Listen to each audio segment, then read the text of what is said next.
I've studied successful people for 40 years, and though the diversity you find among them is astounding, I've found that they are all alike in one way: how they think.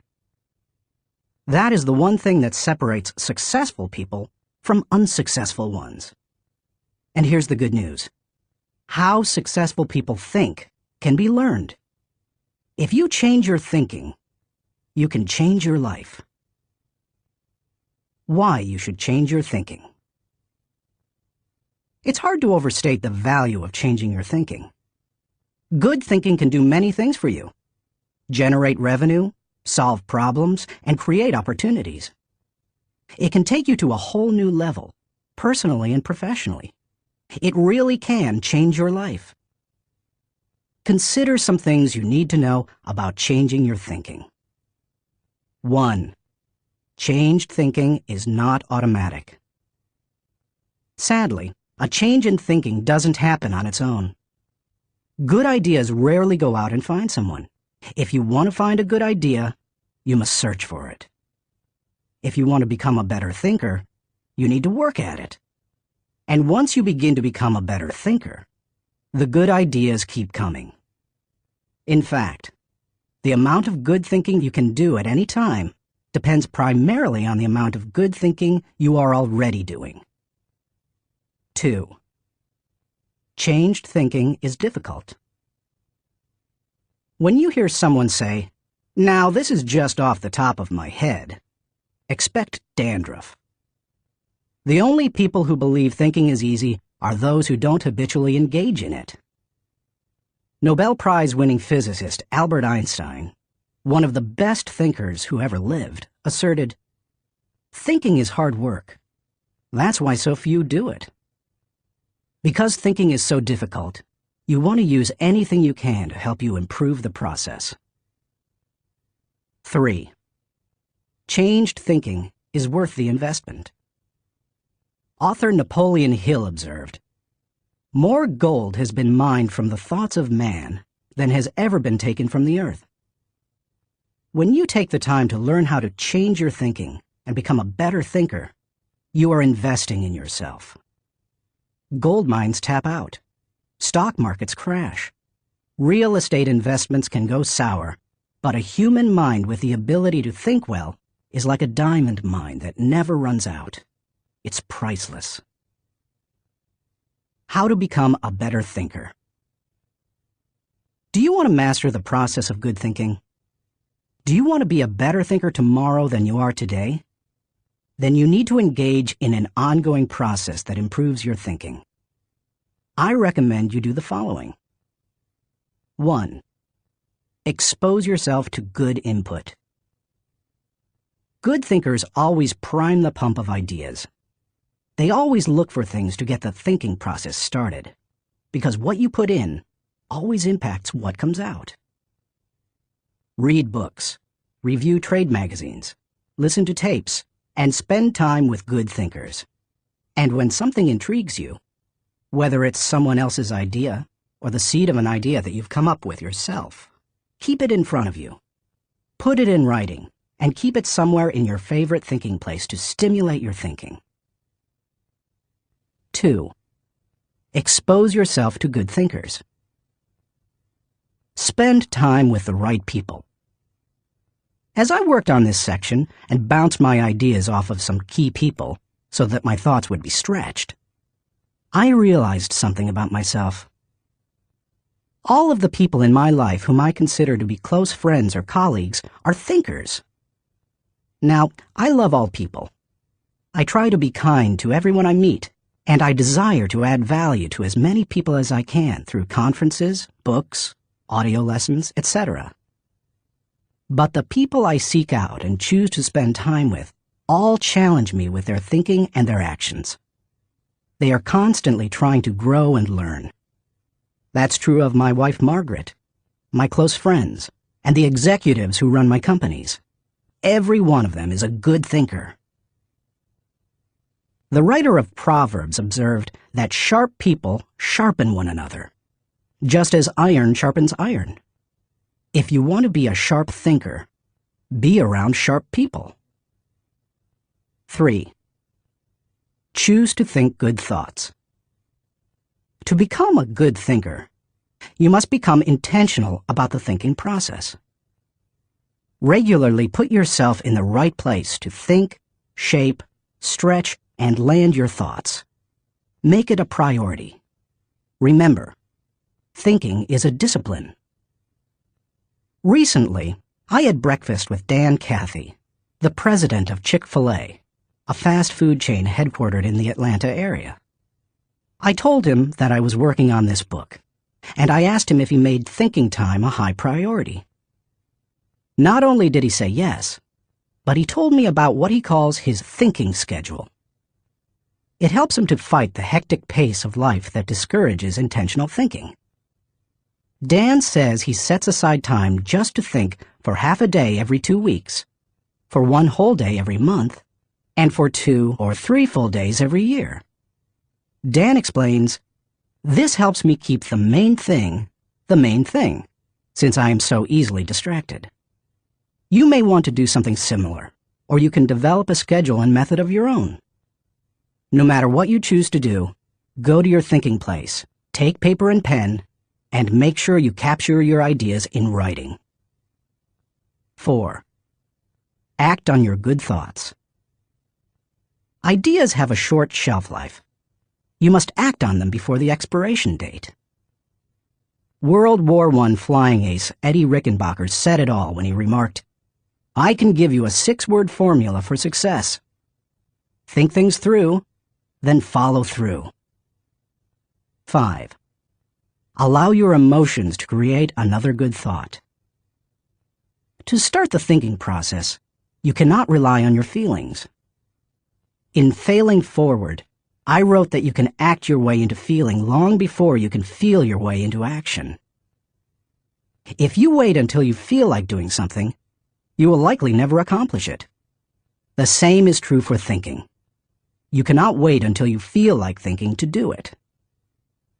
However, I found that once you engage in the process of good thinking, you can use your emotions to feed the process and create mental momentum. Try it for yourself. After you go through the disciplined process of thinking and enjoy some success, allow yourself to savor the moment and try riding the mental energy of that success. If you're like me, it's likely to spur additional thoughts and productive ideas. 6. Repeat the process. One good thought does not make a good life. The people who have one good thought and try to ride it for an entire career often end up unhappy or destitute. They are the one-hit wonders, the one-book authors, the one-message speakers, the one-time inventors who spend their life struggling to protect or promote their single idea.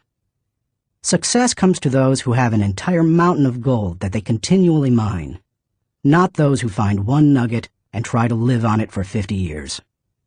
To become someone who can mine a lot of gold, you need to keep repeating the process of good thinking. Putting yourself in the right place to think. Becoming a good thinker isn't overly complicated. It's a discipline. If you do the 6 things I have outlined, you will set yourself up for a lifestyle of better thinking. But what do you do to come up with specific ideas on a day-to-day basis? I want to teach you the process that I've used to discover and develop good thoughts. It's certainly not the only one that works, but it has worked well for me. 1. Find a place to think your thoughts. If you go to your designated place to think, expecting to generate good thoughts, then eventually you will come up with some. Where is the best place to think? Everybody's different. Some people think best in the shower.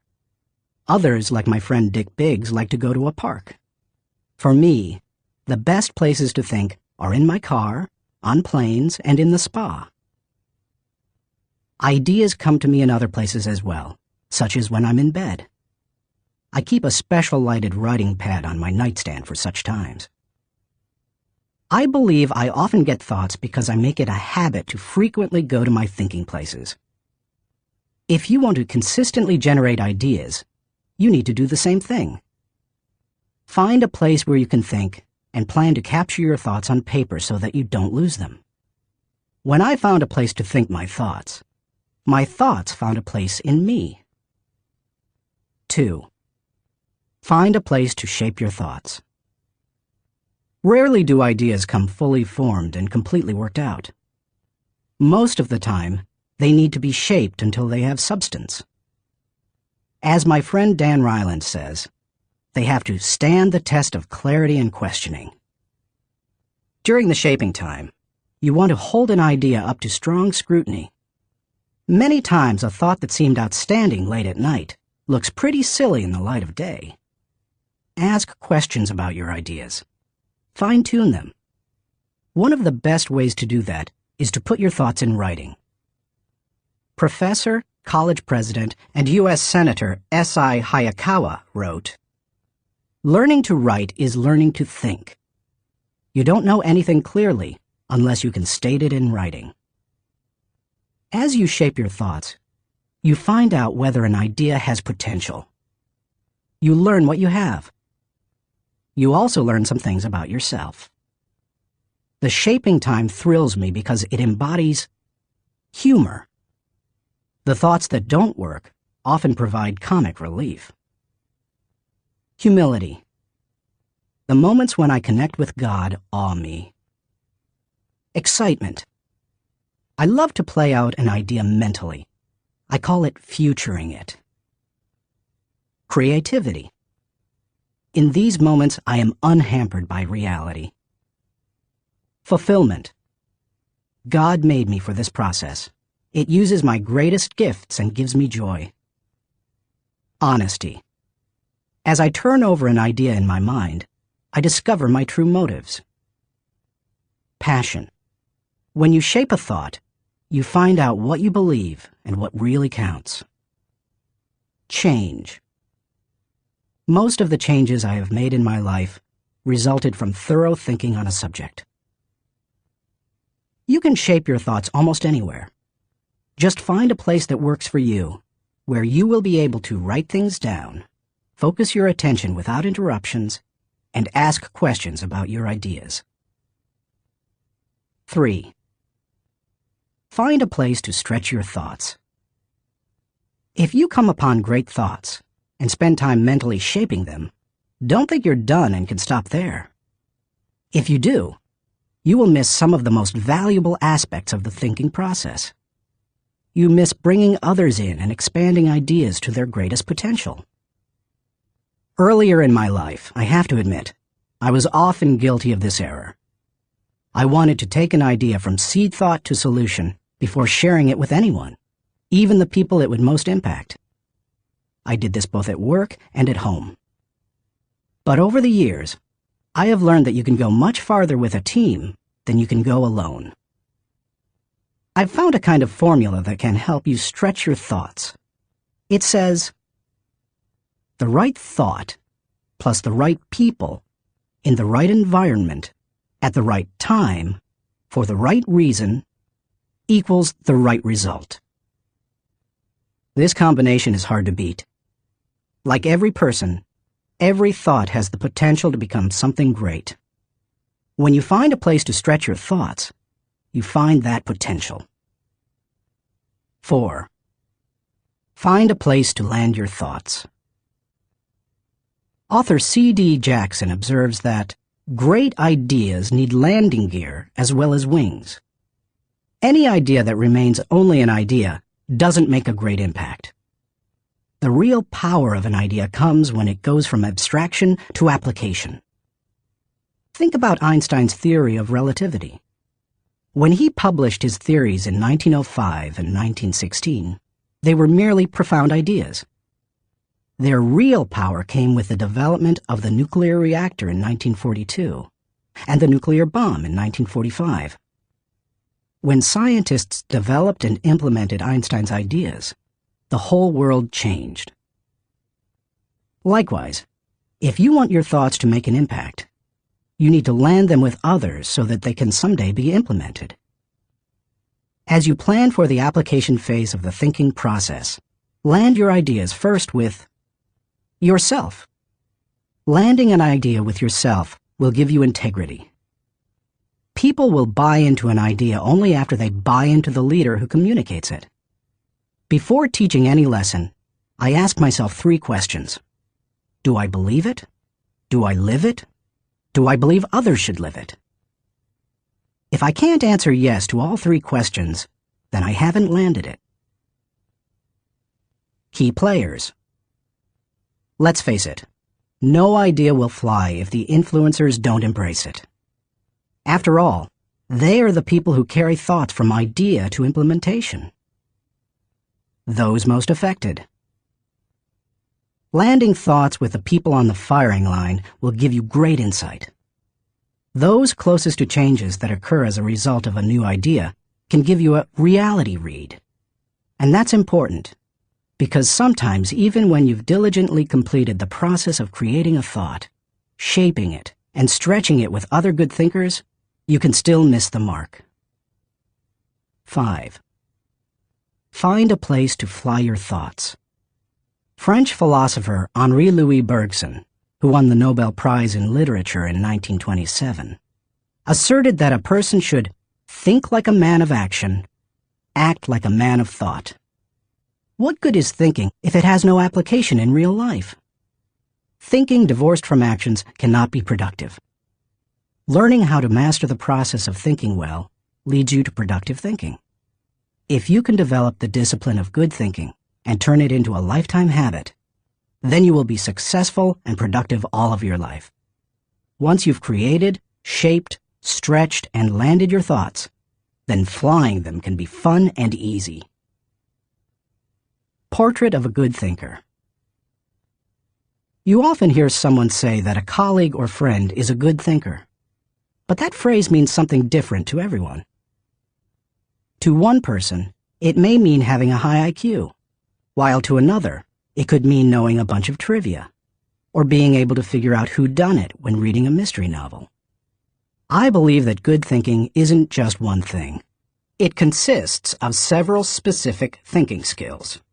Becoming a good thinker means developing those skills to the best of your ability. It doesn't matter whether you were born rich or poor. It doesn't matter if you have a 3rd-grade education or possess a PhD. It doesn't matter if you suffer from multiple disabilities or you're the picture of health. No matter what your circumstances, you can learn to be a good thinker. All you must do is be willing to engage in the process every day. In Built to Last, Jim Collins and Jerry Porras describe what it means to be a visionary company, the kind of company that epitomizes the pinnacle of American business. They describe those companies this way. A visionary company is like a great work of art. Think of Michelangelo's scenes from Genesis on the ceiling of the Sistine Chapel, or his statue of David. Think of a great and enduring novel like Huckleberry Finn, or Crime and Punishment. Think of Beethoven's Ninth Symphony, or Shakespeare's Henry V. Think of a beautifully designed building, like the masterpieces of Frank Lloyd Wright, or Ludwig Mies van der Rohe. You can't point to any one single item that makes the whole thing work. It's the entire work, all the pieces working together to create an overall effect that leads to enduring greatness. Good thinking is similar. You need all the thinking pieces to become the kind of person who can achieve great things. Those pieces include the following 11 skills. Seeing the wisdom of big picture thinking. Unleashing the potential of focused thinking. Discovering the joy of creative thinking. Recognizing the importance of realistic thinking. Releasing the power of strategic thinking. Feeling the energy of possibility thinking. Embracing the lessons of reflective thinking. Questioning the acceptance of popular thinking. Encouraging the participation of shared thinking. Experiencing the satisfaction of unselfish thinking. Enjoying the return of bottom-line thinking. As you read the chapters dedicated to each kind of thinking, you will discover that they do not try to tell you what to think. They attempt to teach you how to think. As you become acquainted with each skill, you will find that some you do well, others you don't. Learn to develop each of those kinds of thinking, and you will become a better thinker. Master all that you can, including the process of shared thinking, which helps you compensate for your weak areas, and your life will change. How successful people think. Chapter 1.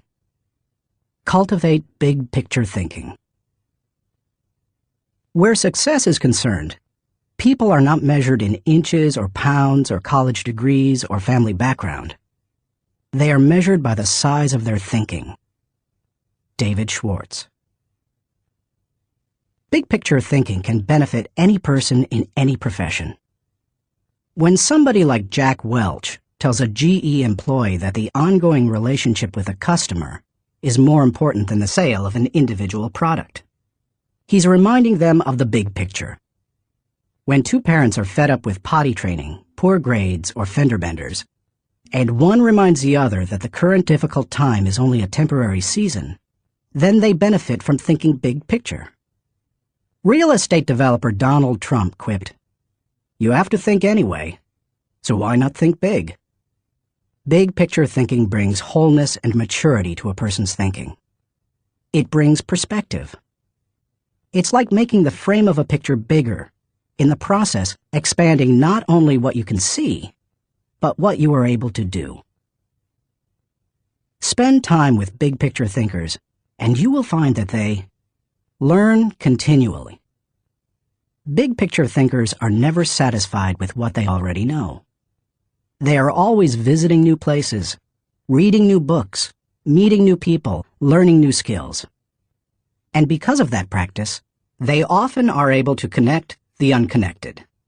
They are lifelong learners. To help me maintain a learner's attitude, I spend a few moments every morning thinking about my learning opportunities for the day. As I review my calendar and to-do list, knowing whom I will meet that day, what I will read, which meetings I will attend, I note where I am most likely to learn something. Then I mentally cue myself to look attentively for something that will improve me in that situation. If you desire to keep learning, I want to encourage you to examine your day and look for opportunities to learn. Listen intentionally. An excellent way to broaden your experience is to listen to someone who has expertise in an area where you don't. I search for such opportunities. One year I spoke to about 900 coaches and scouts at the Senior Bowl, where graduating football players participate in their last college game. I had the opportunity, along with my son-in-law Steve Miller, to have dinner with NFL head coaches Dave Wanstead and Butch Davis. It's not often that you get such an opportunity, so I asked them questions about teamwork and spent a lot of time listening to them. At the end of the evening, as Steve and I were walking to our car, he said to me, "John, I bet you asked those coaches 100 questions tonight." "If I'm going to learn and grow," I replied, "I must know what questions to ask and know how to apply the answers to my life." Listening has taught me a lot more than talking. When you meet with people, it's good to have an agenda so that you can learn. It's a great way to partner with people who can do things you can't. Big picture thinkers recognize that they don't know lots of things. They frequently ask penetrating questions to enlarge their understanding and thinking. If you want to become a better big picture thinker, then become a good listener. Look expansively. Writer Henry David Thoreau wrote, "Many an object is not seen, though it falls within the range of our visual ray, because it does not come within the range of our intellectual ray." Human beings habitually see their own world first. For example, when people arrive at a leadership conference put on by my company, Enjoy, they want to know where they're going to park, whether they will be able to get a good and comfortable seat, whether the speaker will be on, and if the breaks will be spaced right.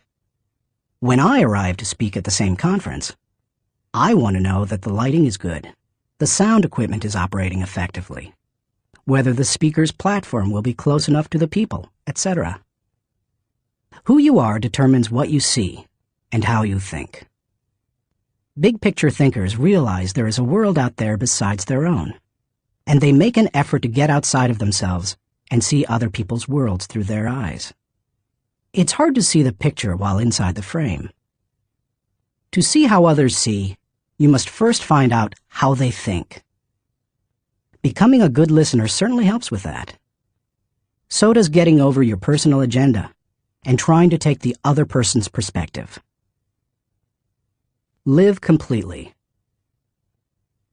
French essayist Michel de Montaigne wrote, "The value of life lies not in the length of days, but in the use we make of them. A man may live long, yet live very little. The truth is that you can spend your life any way you want, but you can spend it only once." Becoming a big picture thinker can help you to live with wholeness, to live a very fulfilling life. People who see the big picture expand their experience because they expand their world. As a result, they accomplish more than narrow-minded people, and they experience fewer unwanted surprises too, because they are more likely to see the many components involved in any given situation: issues, people, relationships, timing, and values. They are also, therefore, usually more tolerant of other people and their thinking. Why you should receive the wisdom of big-picture thinking. Intuitively, you probably recognize big-picture thinking as beneficial. Few people want to be closed-minded. No one sets out to be that way. But just in case you're not completely convinced, consider several specific reasons why you should make the effort to become a better big-picture thinker. 1. Big-picture thinking allows you to lead. You can find many big-picture thinkers who aren't leaders, but you will find few leaders who are not big-picture thinkers. Leaders must be able to do many important things for their people. See the vision before their people do. They also see more of it. This allows them to size up situations, taking into account many variables. Leaders who see the big picture discern possibilities as well as problems to form a foundation to build the vision. Once leaders have done that, they can sketch a picture of where the team is going, including any potential challenges or obstacles. The goal of leaders shouldn't be merely to make their people feel good, but to help them be good and accomplish the dream.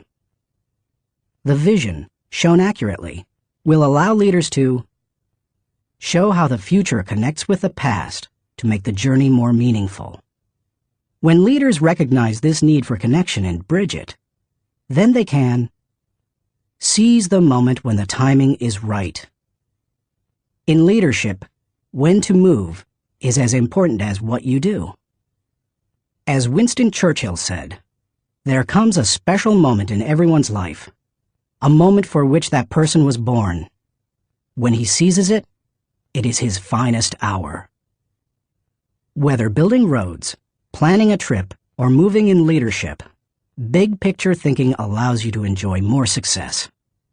People who are constantly looking at the whole picture have the best chance of succeeding in any endeavor. 2. Big picture thinking keeps you on target.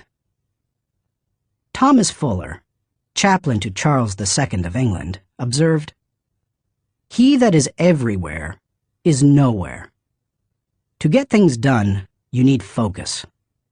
However, to get the right things done, you also need to consider the big picture. Only by putting your daily activities in the context of the big picture will you be able to stay on target." As Alvin Toffler says, you've got to think about big things while you're doing small things, so that all the small things go in the right direction. 3. Big picture thinking allows you to see what others see. One of the most important skills you can develop in human relations is the ability to see things from the other person's point of view. It's one of the keys to working with clients, satisfying customers, maintaining a marriage, rearing children, helping those who are less fortunate, etc. All human interactions are enhanced by the ability to put yourself in another person's shoes. How? Look beyond yourself, your own interests, and your own world. When you work to consider an issue from every possible angle, examine it in the light of another's history, discover the interests and concerns of others, and try to set aside your own agenda, you begin to see what others see. And that is a powerful thing. 4. Big picture thinking promotes teamwork. If you participate in any kind of team activity, then you know how important it is that team members see the whole picture, not just their own part. Anytime a person doesn't know how his work fits with that of his teammates, then the whole team is in trouble. The better the grasp team members have of the big picture, the greater their potential to work together as a team. 5. Big picture thinking keeps you from being caught up in the mundane. Let's face it, some aspects of everyday life are absolutely necessary but thoroughly uninteresting. Big picture thinkers don't let the grind get to them because they don't lose sight of the all-important overview. They know that the person who forgets the ultimate is a slave to the immediate. 6. Big picture thinking helps you to chart uncharted territory. Have you ever heard the expression, "We'll cross that bridge when we come to it"? That phrase undoubtedly was coined by someone who had trouble seeing the big picture. The world was built by people who crossed bridges in their minds long before anyone else did. The only way to break new ground or move into uncharted territory is to look beyond the immediate and see the big picture. How to acquire the wisdom of big picture thinking.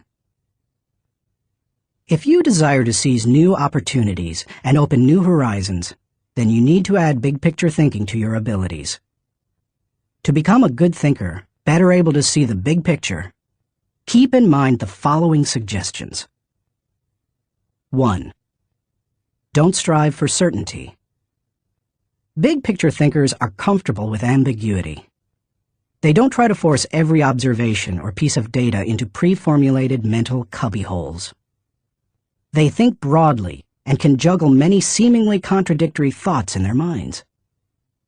If you want to cultivate the ability to think big picture, then you must get used to embracing and dealing with complex and diverse ideas. 2. Learn from every experience. Big picture thinkers broaden their outlook by striving to learn from every experience. They don't rest on their successes, they learn from them. More importantly, they learn from their failures. They can do that because they remain teachable.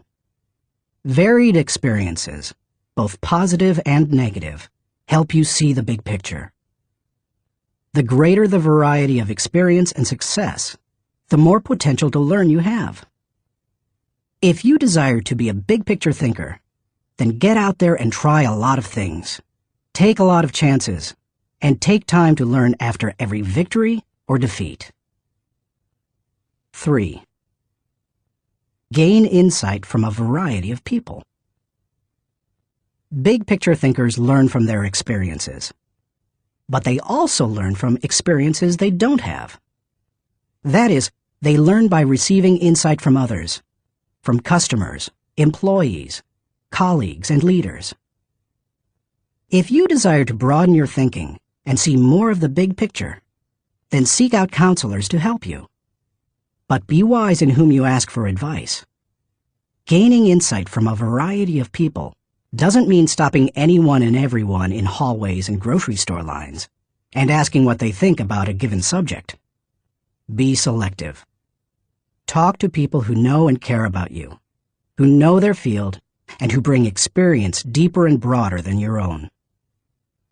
4. Give yourself permission to expand your world.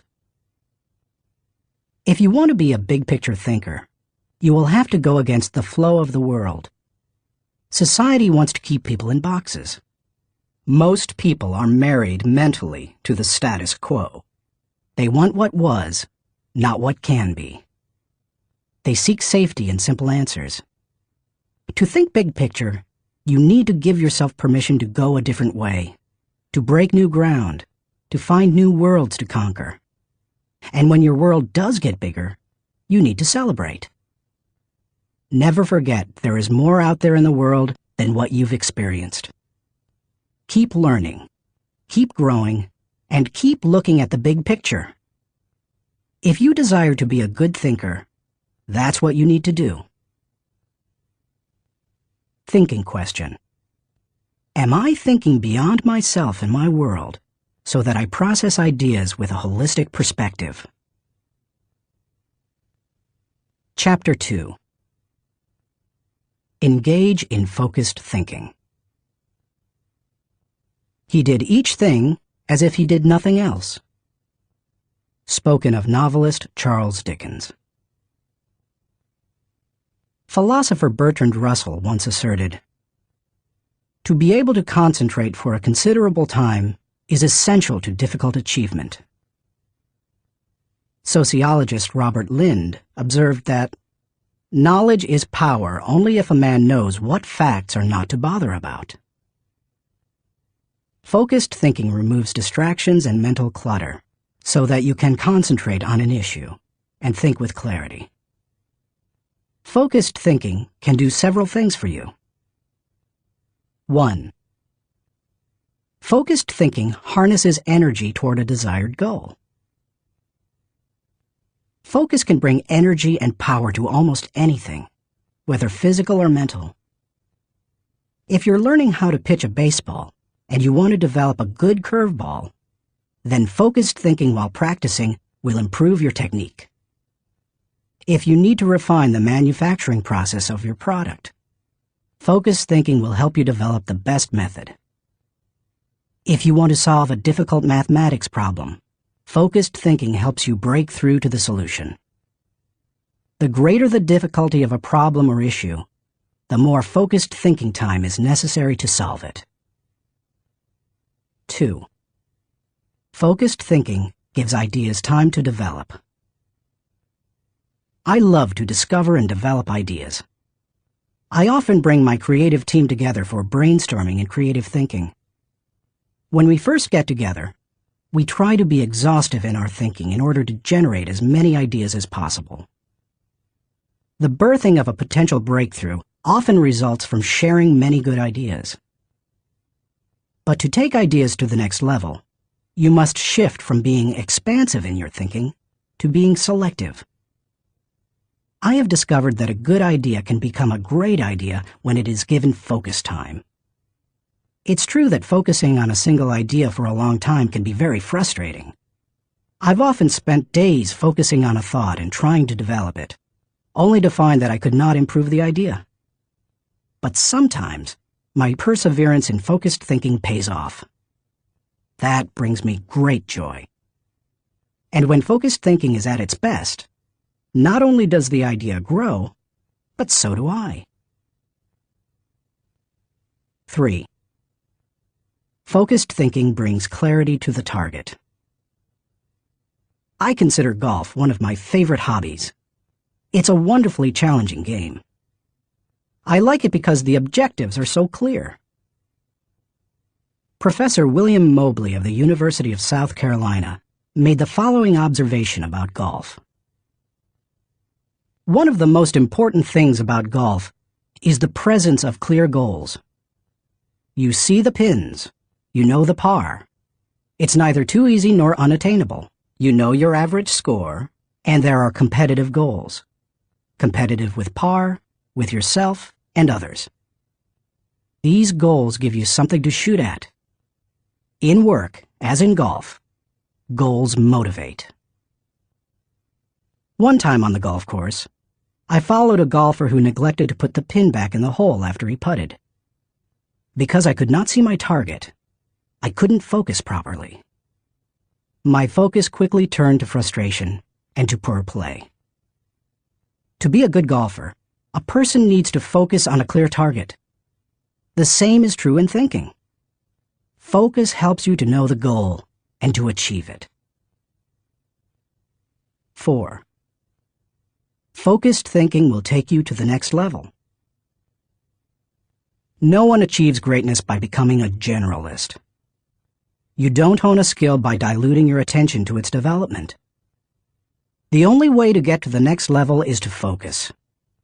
No matter whether your goal is to increase your level of play, sharpen your business plan, improve your bottom line, develop your subordinates, or solve personal problems, you need to focus. Author Harry A. Overstreet observed, "The immature mind hops from one thing to another. The mature mind seeks to follow through." Where should you focus your thinking?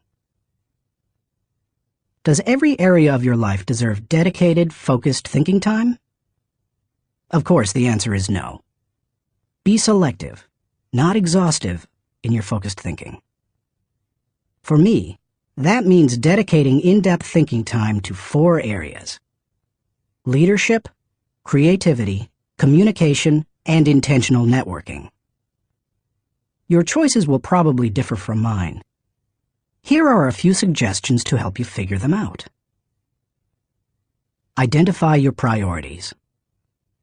First, take into account your priorities for yourself, your family, and your team. Author, consultant, and award-winning thinker Edward de Bono quipped, "A conclusion is a place where you get tired of thinking." Unfortunately, many people land on priorities based on where they run out of steam. You certainly don't want to do that. Nor do you want to let others set your agenda. There are many ways to determine priorities. If you know yourself well, begin by focusing on your strengths, the things that make best use of your skills and God-given talents. You might also focus on what brings the highest return and reward. Do what you enjoy most and do best. You could use the 80-20 rule. Give 80% of your effort to the top 20%, most important, activities. Another way is to focus on exceptional opportunities that promise a huge return. It comes down to this. Give your attention to the areas that bear fruit. Discover your gifts. Not all people are self-aware and have a good handle on their own skills, gifts, and talents. They are a little like the comic strip character Charlie Brown. One day after striking out in a baseball game, he says, "Rats! I'll never be a big league player. I just don't have it. All my life I've dreamed of playing in the big leagues, but I'll never make it."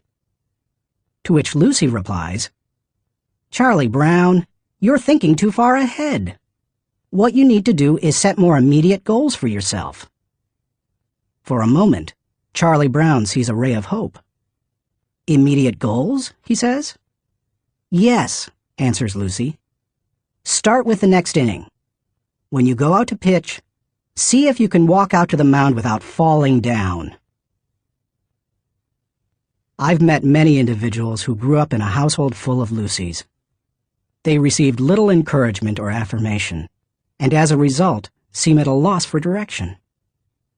If you have that kind of background, you need to work extra hard to figure out what your gifts are. Take a personality profile such as DISC or Myers-Briggs. Interview positive friends and family members to see where they think you shine. Spend some time reflecting on past successes. If you're going to focus your thinking in your areas of strength, you need to know what they are.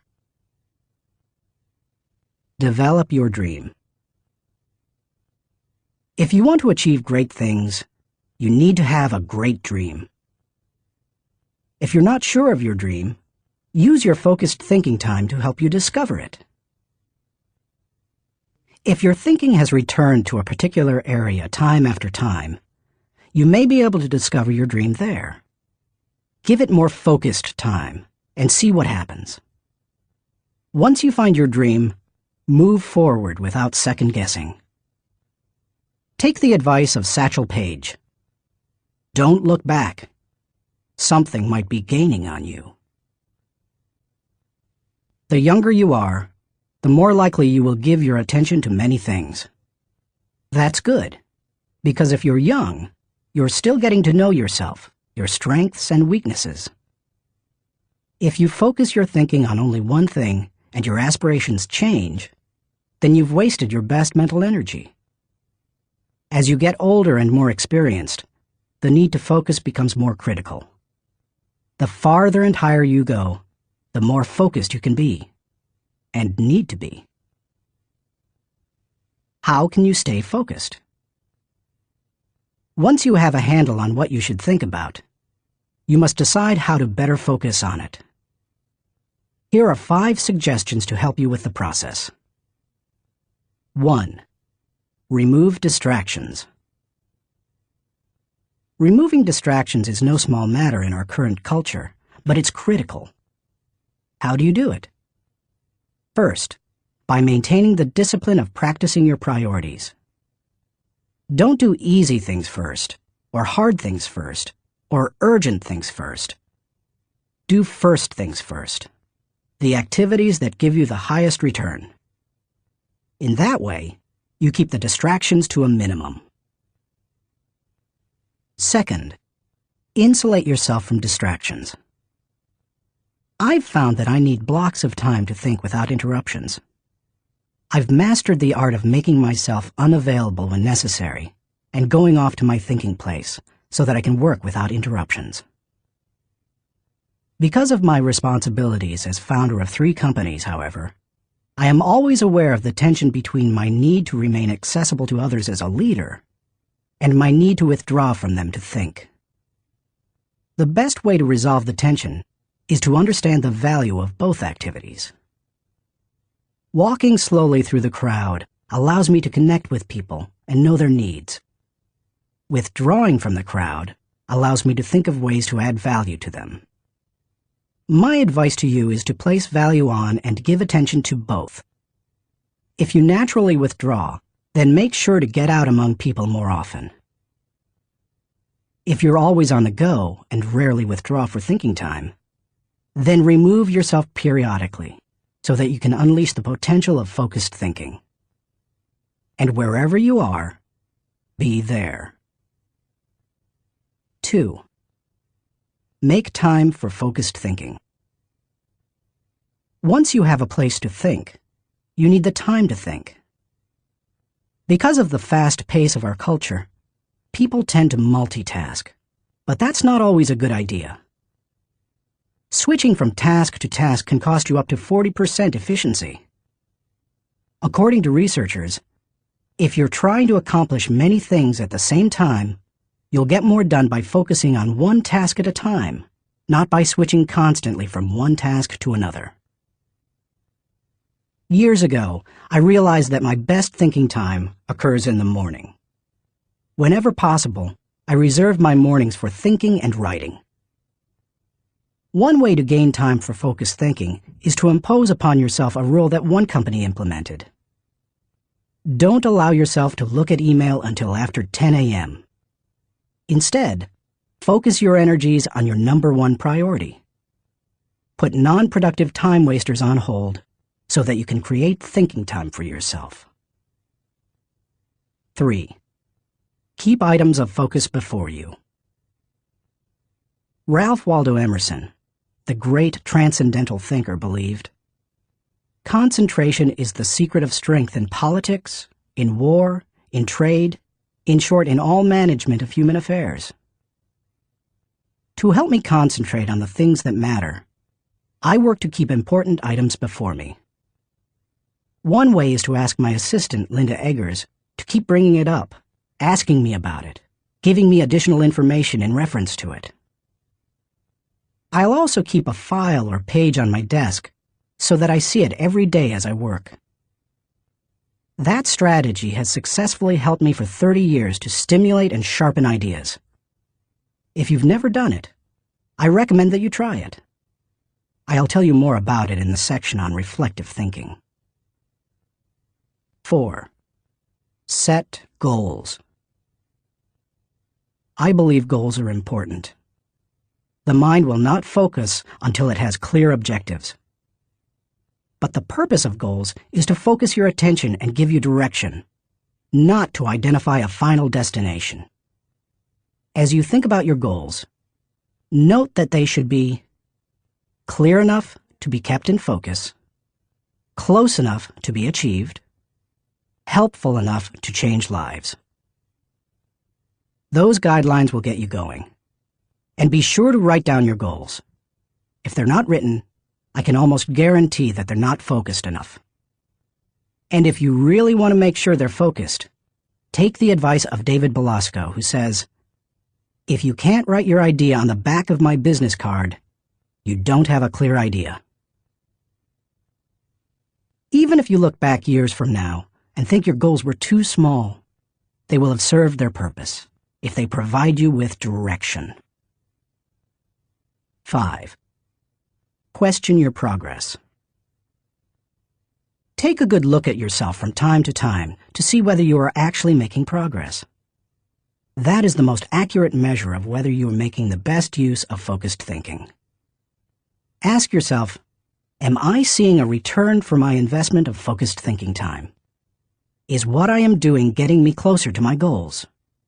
Am I headed in a direction that helps me to fulfill my commitments, maintain my priorities, and realize my dreams? What are you giving up to go up? No one can go to the highest level and remain a generalist. My dad used to say, "Find the one thing you do well and don't do anything else." I've found that to do well at a few things, I've had to give up many things. As I worked on this chapter, I spent some time reflecting on the kinds of things I've given up. Here are the main ones.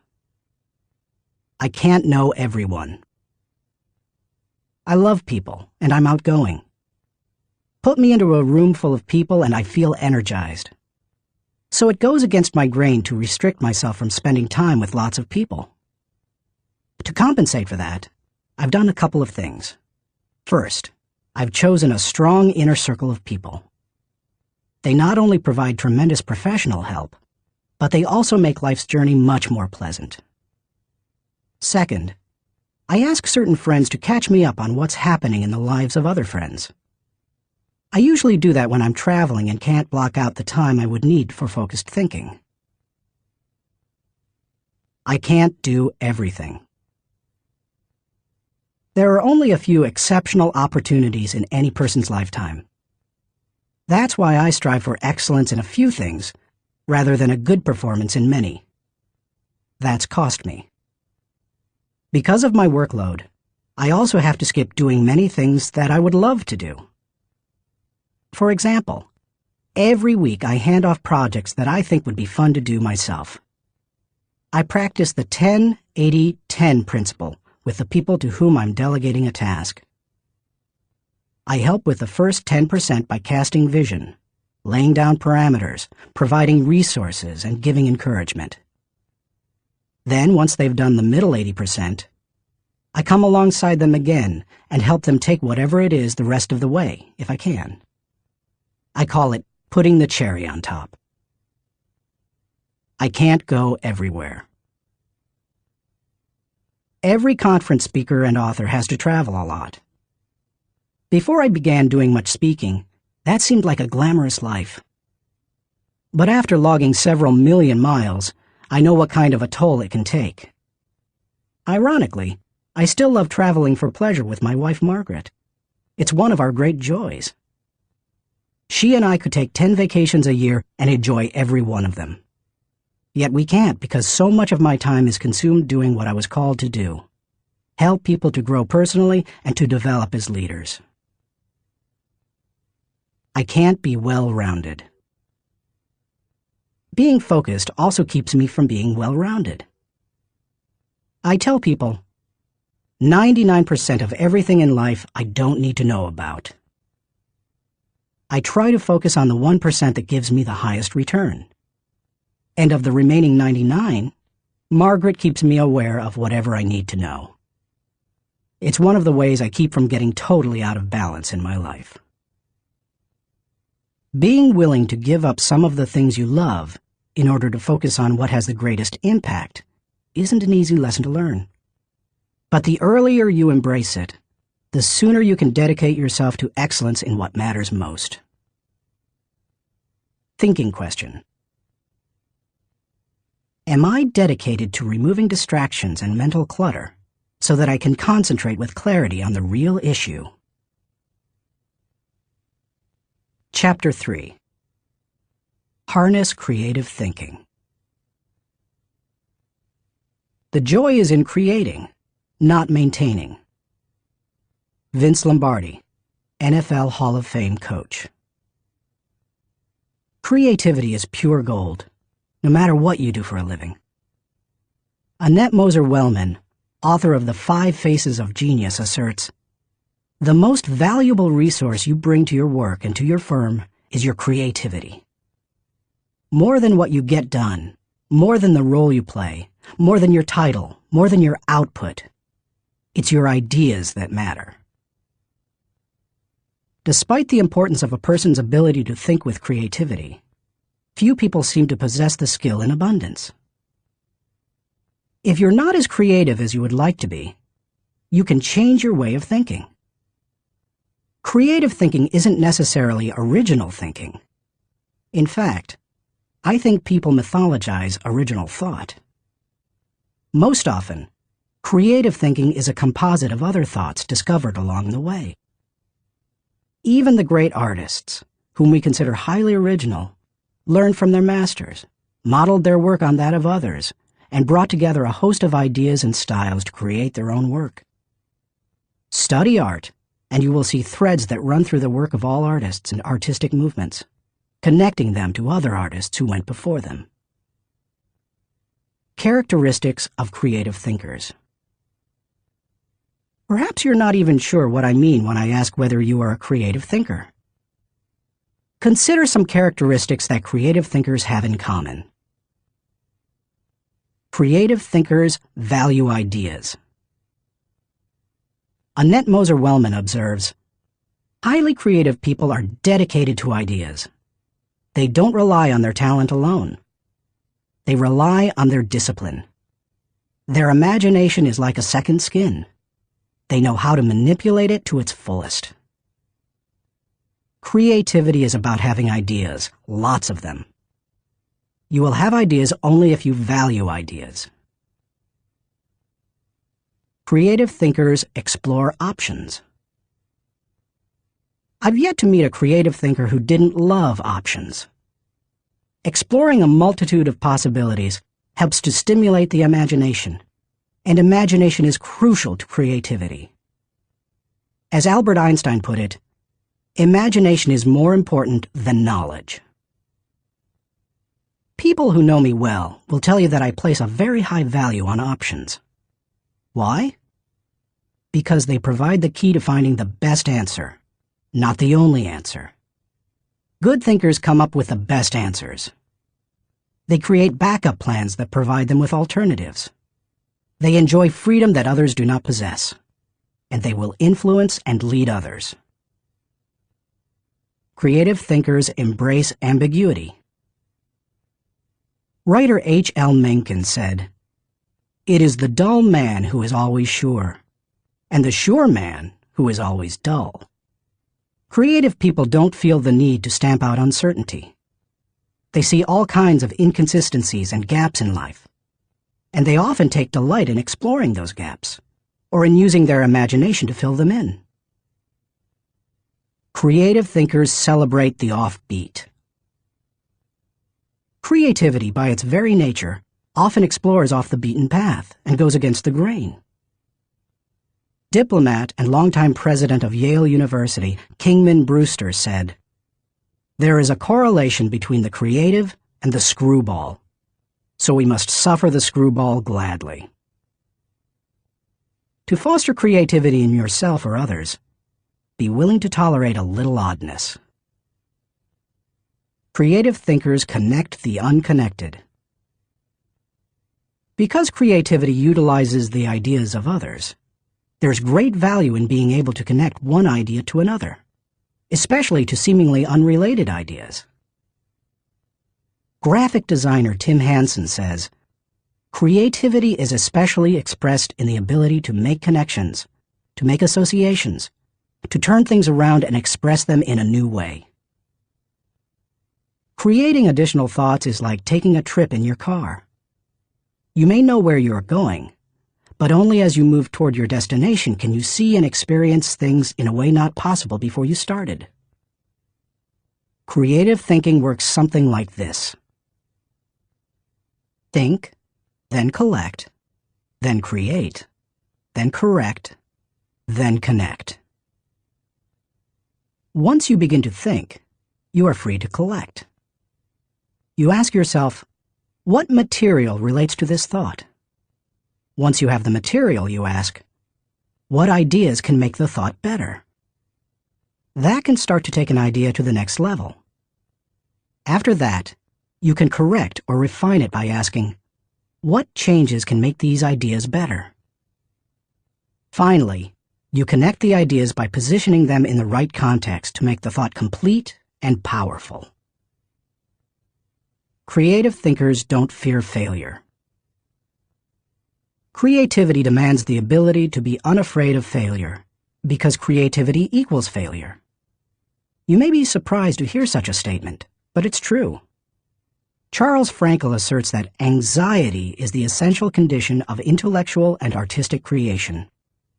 Creativity requires a willingness to look stupid. It means getting out on a limb, knowing that the limb often breaks. Creative people know these things and still keep searching for new ideas. They just don't let the ideas that don't work prevent them from coming up with more ideas that do work. Why you should discover the joy of creative thinking. Creativity can improve a person's quality of life. Here are 5 specific things creative thinking has the potential to do for you. 1. Creative thinking adds value to everything. Wouldn't you enjoy a limitless reservoir of ideas that you could draw upon at any time? That's what creative thinking gives you. For that reason, no matter what you are currently able to do, creativity can increase your capabilities. Creativity is being able to see what everybody else has seen and think what nobody else has thought, so that you can do what nobody else has done. Sometimes, creative thinking lies along the lines of invention, where you break new ground. Other times, it moves along the lines of innovation, which helps you to do old things in a new way. But either way, it's seeing the world through sufficiently new eyes so that new solutions appear. That always adds value. 2. Creative thinking compounds. Over the years, I've found that creative thinking is hard work, but creative thinking compounds, given enough time and focus. Perhaps more than any other kind of thinking, creative thinking builds on itself and increases the creativity of the thinker. Poet Maya Angelou observed, "You can't use up creativity. The more you use, the more you have." Sadly, too often creativity is smothered rather than nurtured. There has to be a climate in which new ways of thinking, perceiving, questioning are encouraged. If you cultivate creative thinking in an environment that nurtures creativity, there's no telling what kind of ideas you can come up with. I'll talk more on that later. 3. Creative thinking draws people to you and your ideas. Creativity is intelligence having fun. People admire intelligence, and they are always attracted to fun, so the combination is fantastic. If anyone could be said to have fun with his intelligence, it was Leonardo da Vinci. The diversity of his ideas and expertise staggers the mind. He was a painter, architect, sculptor, anatomist, musician, inventor, and engineer. The term Renaissance man was coined because of him. Just as people were drawn to Da Vinci and his ideas during the Renaissance, they are drawn to creative people today. If you cultivate creativity, you will become more attractive to other people, and they will be drawn to you. 4. Creative thinking helps you learn more. Author and creativity expert Ernie Zielinski says, "Creativity is the joy of not knowing it all. The joy of not knowing it all refers to the realization that we seldom, if ever, have all the answers. We always have the ability to generate more solutions to just about any problem. Being creative is being able to see or imagine a great deal of opportunity to life's problems. Creativity is having options." It almost seems too obvious to say, but if you are always actively seeking new ideas, you will learn. Creativity is teachability. It's seeing more solutions than problems. And the greater the quantity of thoughts, the greater the chance for learning something new. 5. Creative thinking challenges the status quo. If you desire to improve your world, or even your own situation, then creativity will help you. The status quo and creativity are incompatible. Creativity and innovation always walk hand in hand. How to discover the joy of creative thinking. At this point, you may be saying, "Okay, I'm convinced that creative thinking is important. But how do I find the creativity within me? How do I discover the joy of creative thought?" Here are 5 ways to do it. 1. Remove creativity killers. Economics professor and humor author Stephen Leacock said, "Personally, I would sooner have written Alice in Wonderland than the whole Encyclopedia Britannica." He valued the warmth of creativity over cold facts. If you do too, then you need to eliminate attitudes that devalue creative thinking. Take a look at the following phrases. They are almost guaranteed to kill creative thinking anytime you hear or think them. "I'm not a creative person." "Follow the rules." "Don't ask questions." "Don't be different." "Stay within the lines."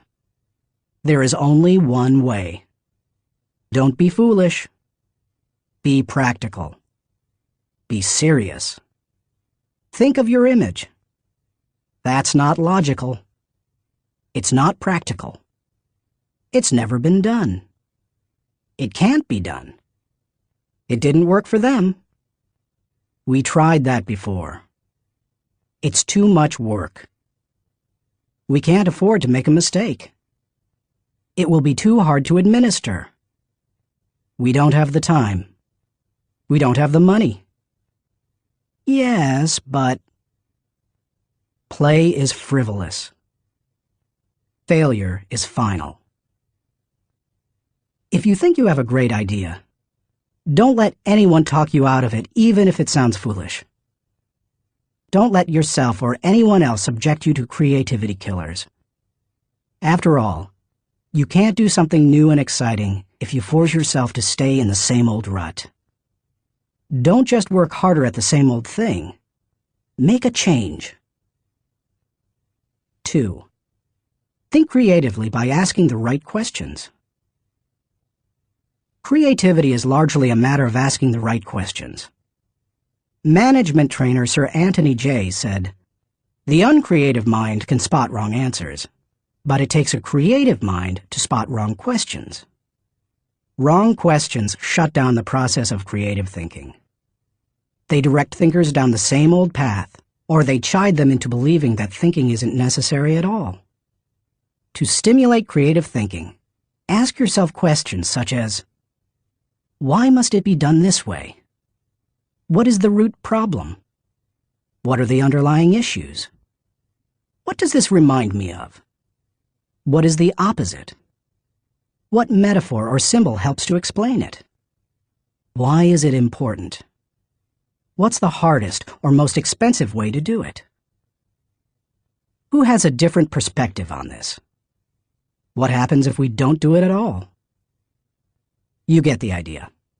And you can probably come up with better questions yourself. Physicist Tom Hirschfeld observed, "If you don't ask why this often enough, Somebody will ask, why you?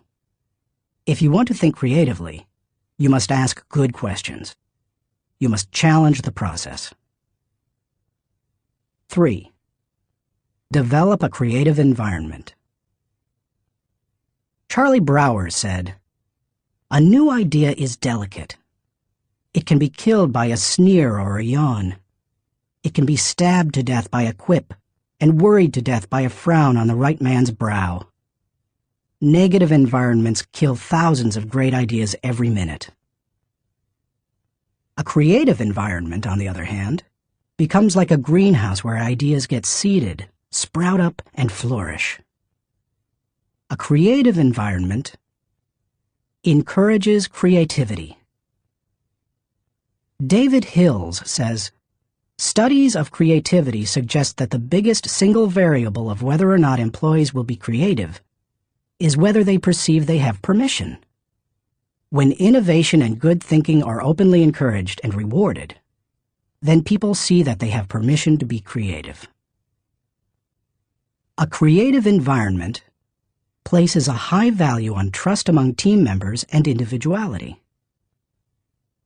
Creativity always risks failure.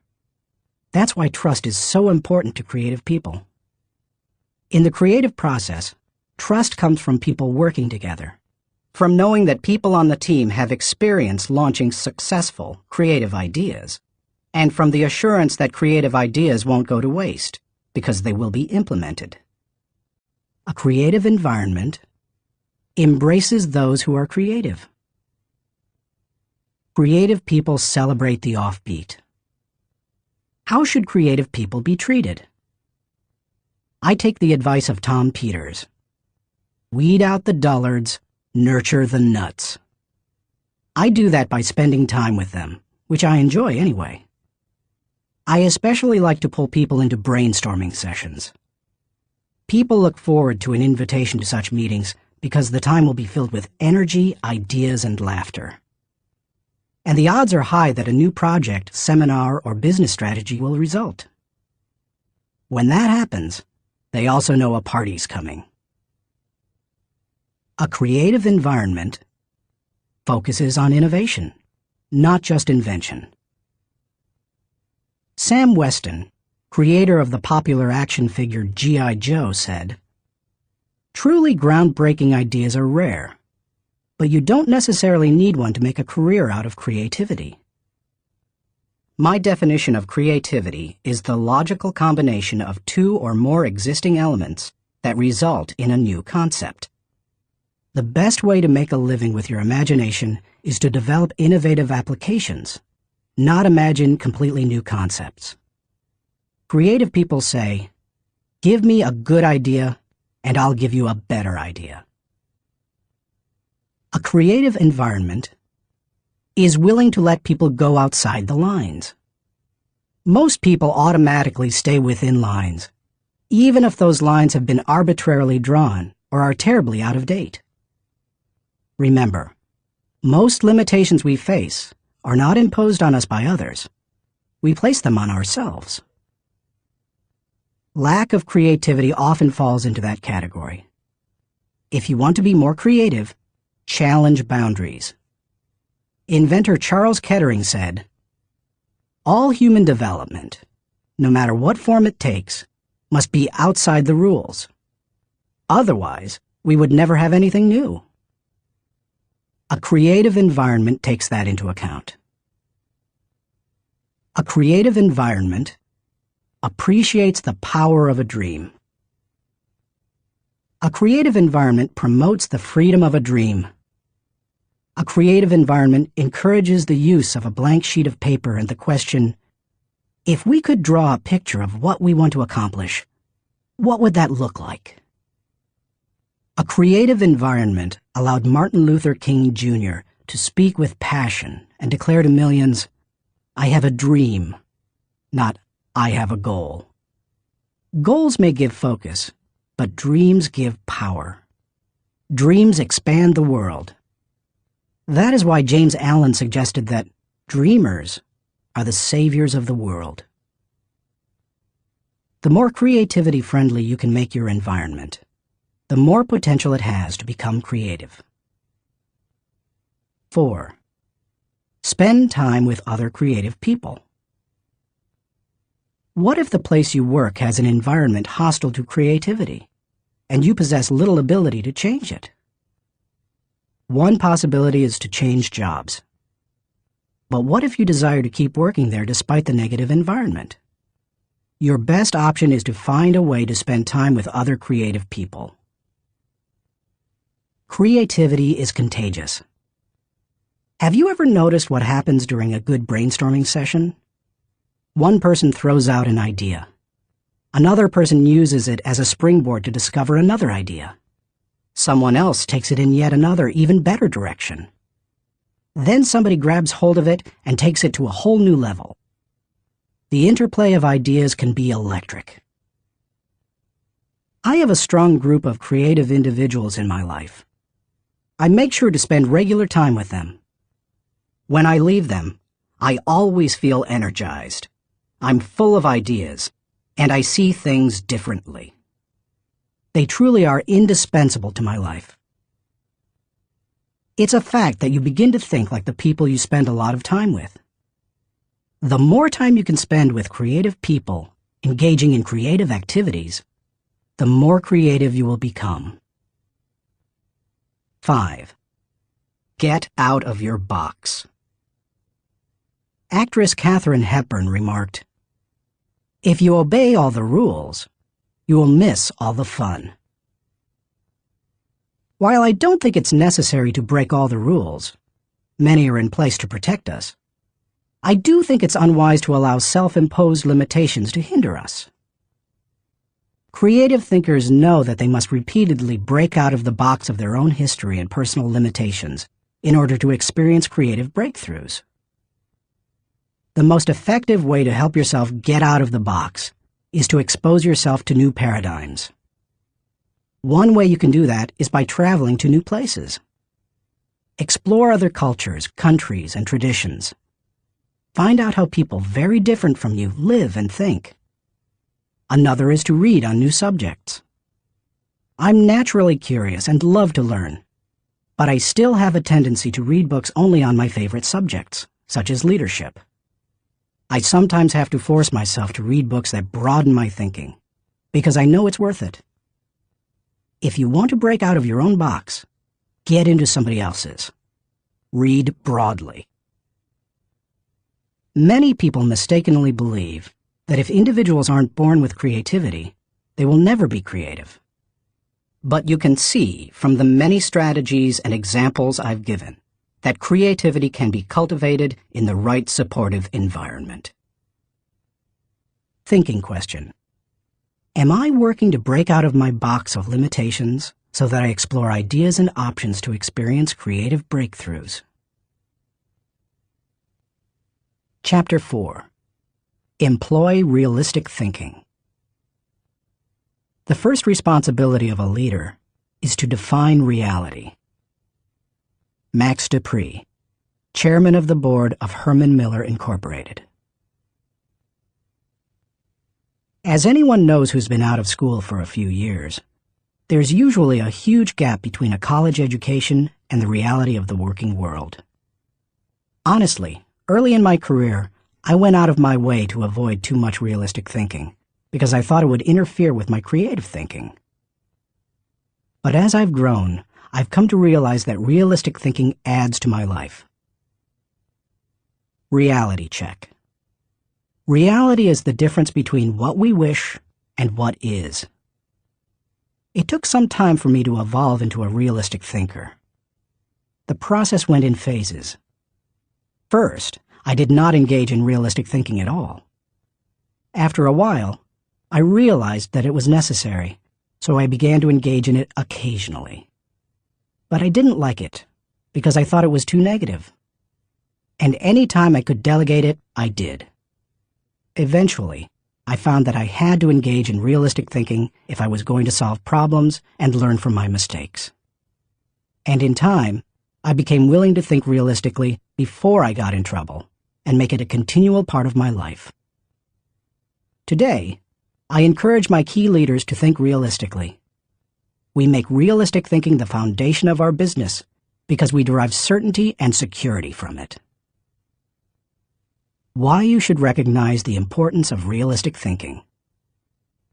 If you're a naturally optimistic person, as I am, you may not possess great desire to become a more realistic thinker.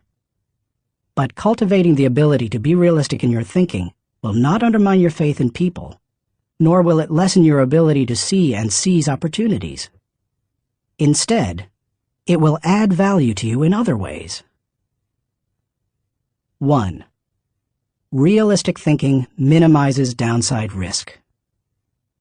Actions always have consequences. Realistic thinking helps you to determine what those consequences could be. And that's crucial, because only by recognizing and considering consequences can you plan for them. If you plan for the worst-case scenario, you can minimize the downside risk. 2. Realistic thinking gives you a target and a game plan.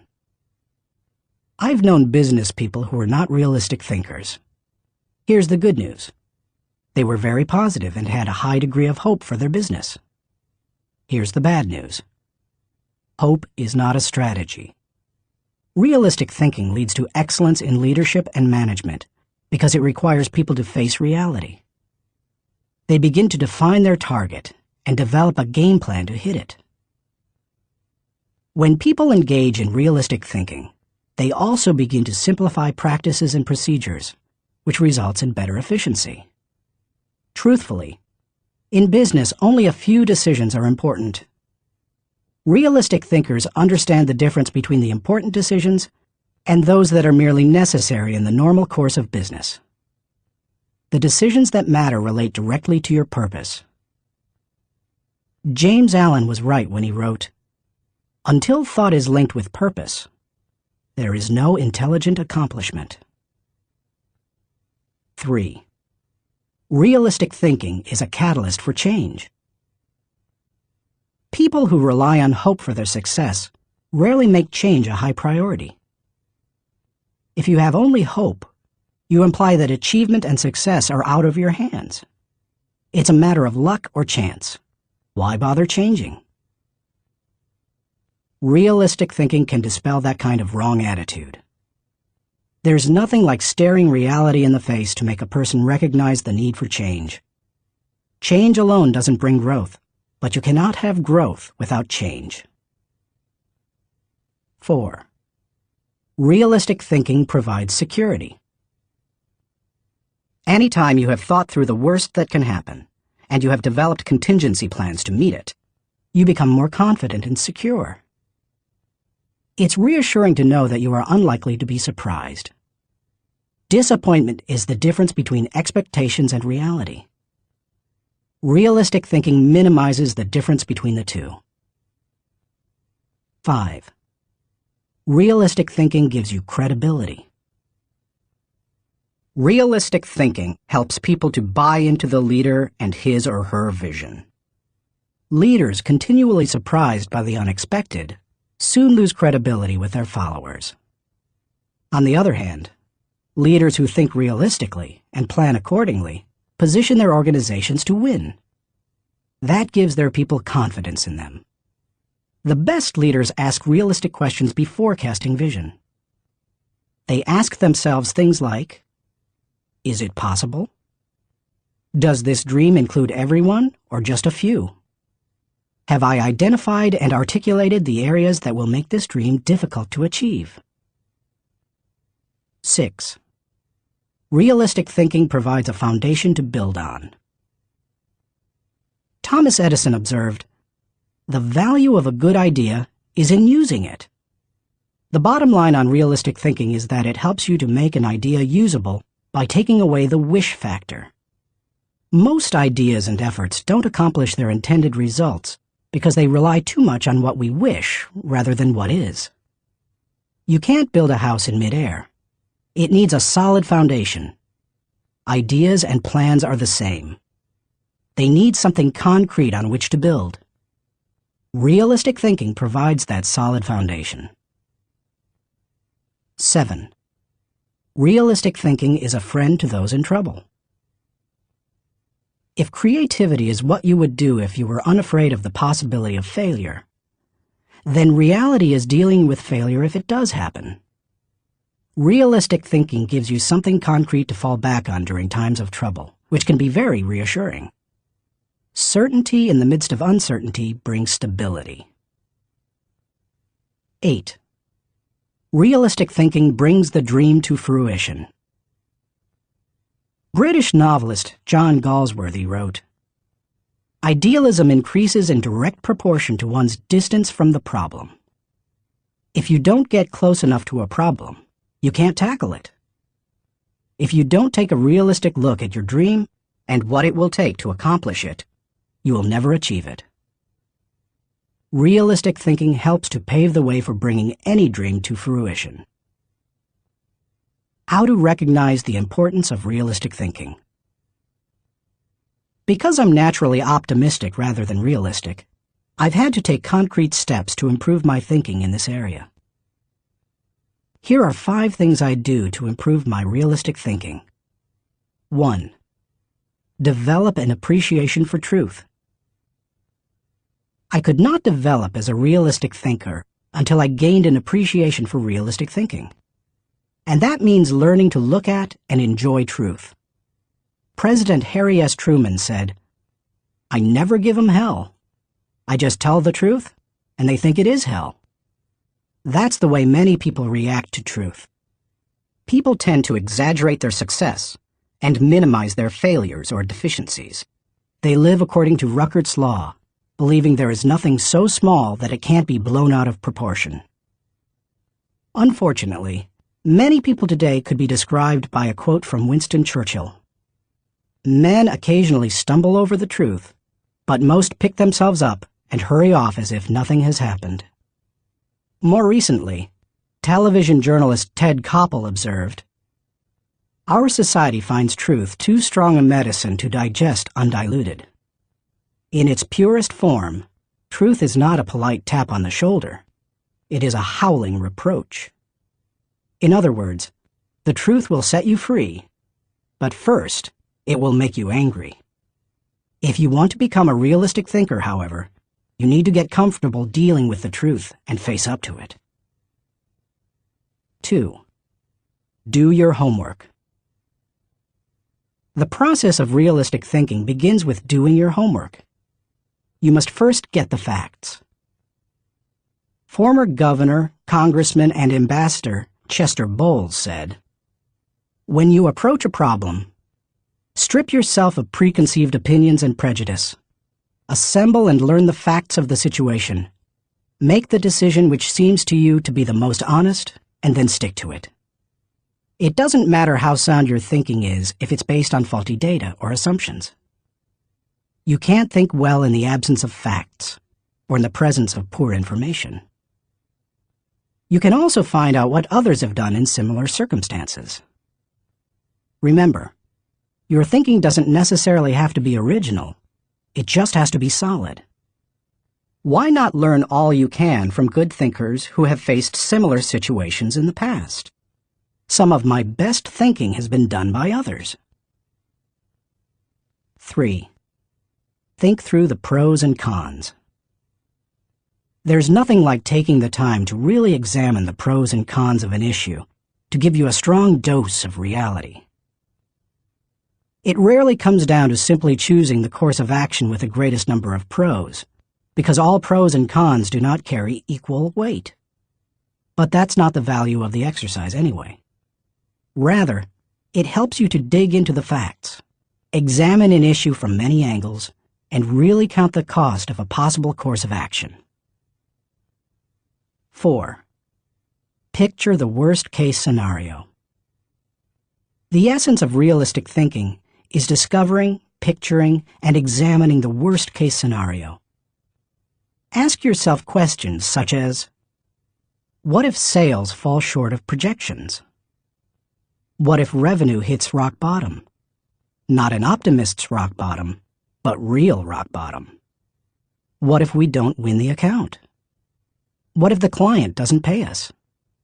What if we have to do the job short-handed? What if our best player gets sick? What if all the colleges reject my application? What if the market goes belly up?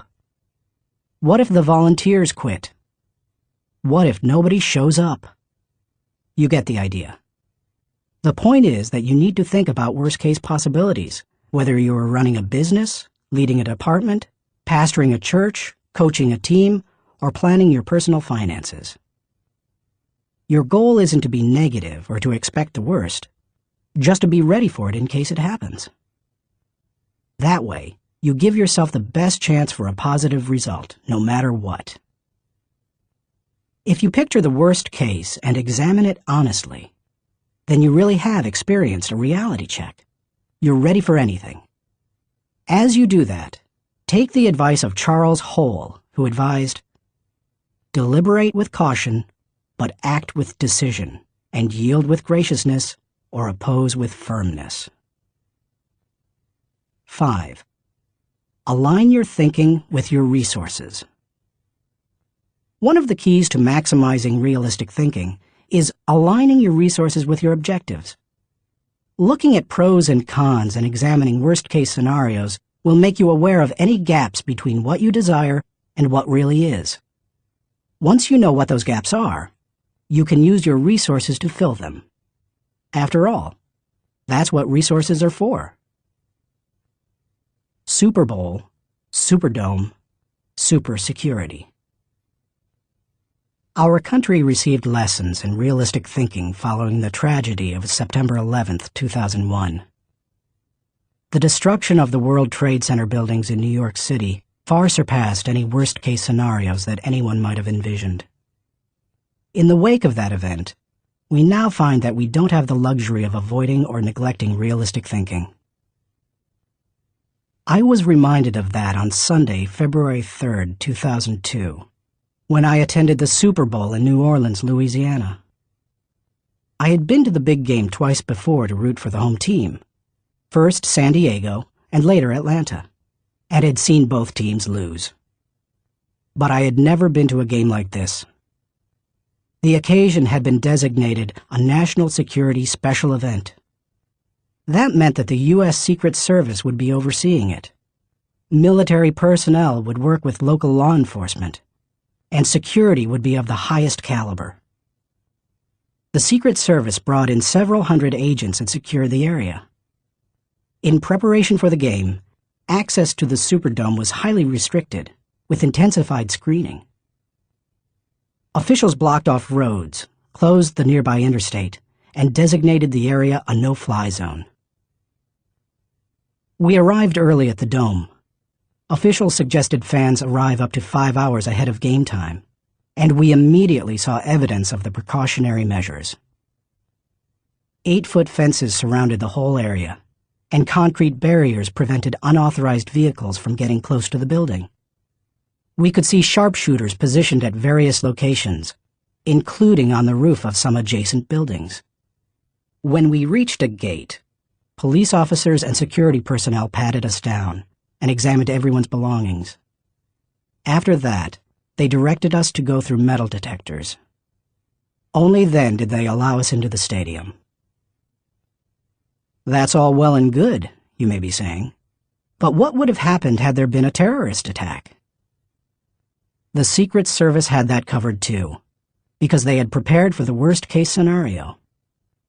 Evacuation plans had been put into place, and personnel at the Superdome had been drilled to make sure everyone knew what to do in case of an emergency. New Orleans Mayor Mark Morial said the day before the Super Bowl, "We want to send a message to all visitors that New Orleans is going to be the safest place in America." We got the message. We didn't feel the least bit worried. That's what happens when leaders recognize the importance of realistic thinking. Thinking question. Am I building a solid mental foundation on facts so that I can think with certainty? Chapter 5. Utilize strategic thinking.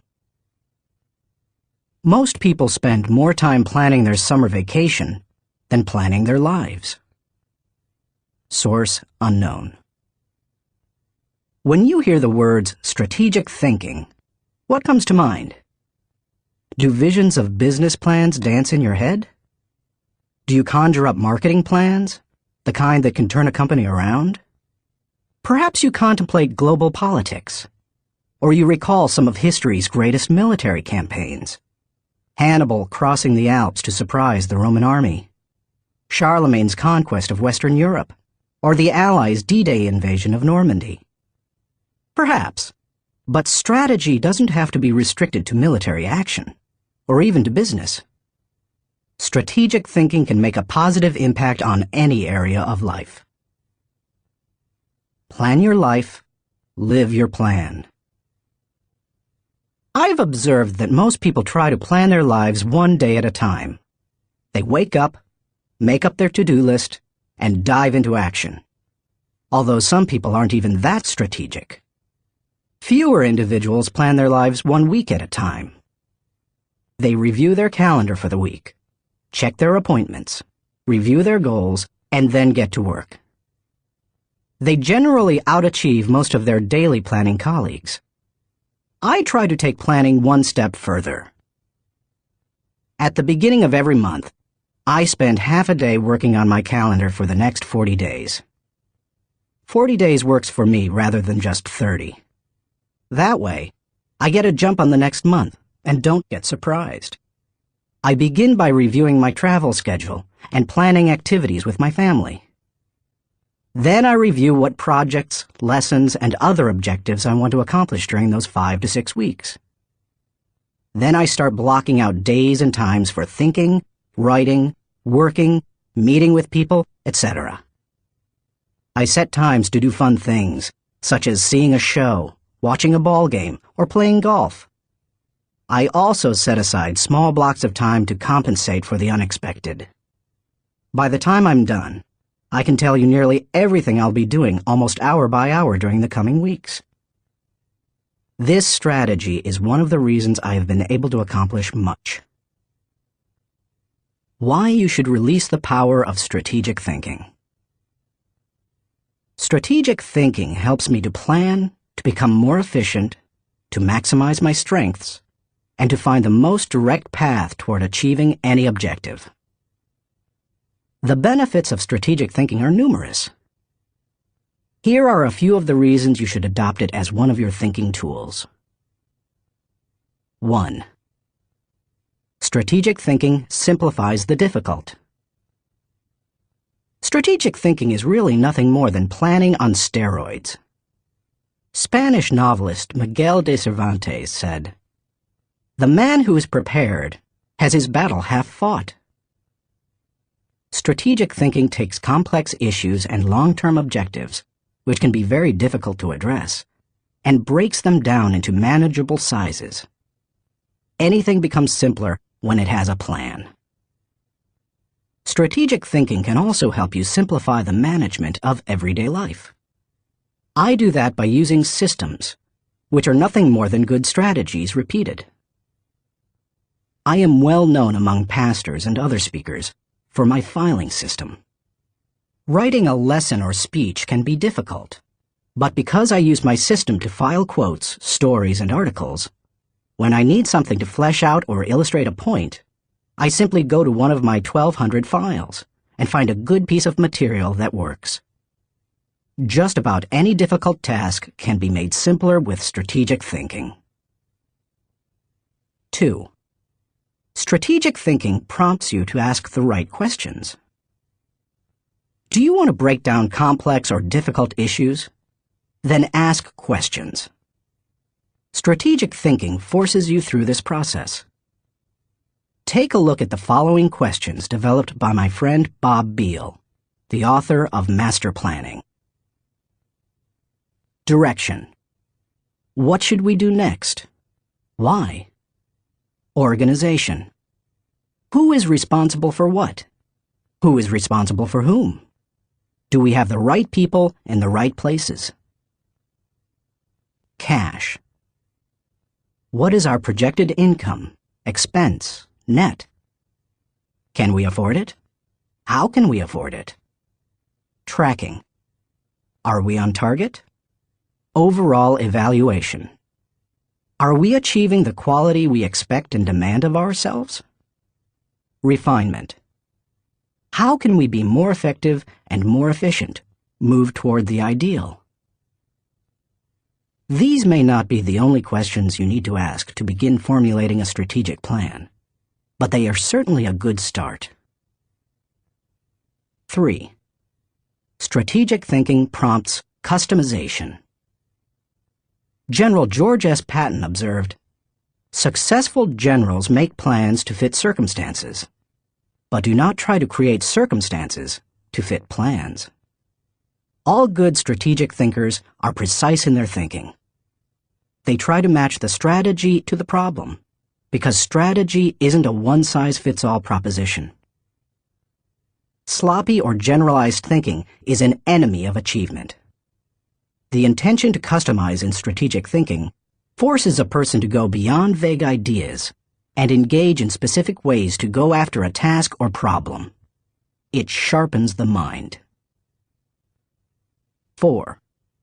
Strategic thinking prepares you today for an uncertain tomorrow. Strategic thinking is the bridge that links where you are to where you want to be. It gives direction and credibility today and increases your potential for success tomorrow. It is, as Mary Webb suggests, like saddling your dreams before you ride them. 5. Strategic thinking reduces the margin of error.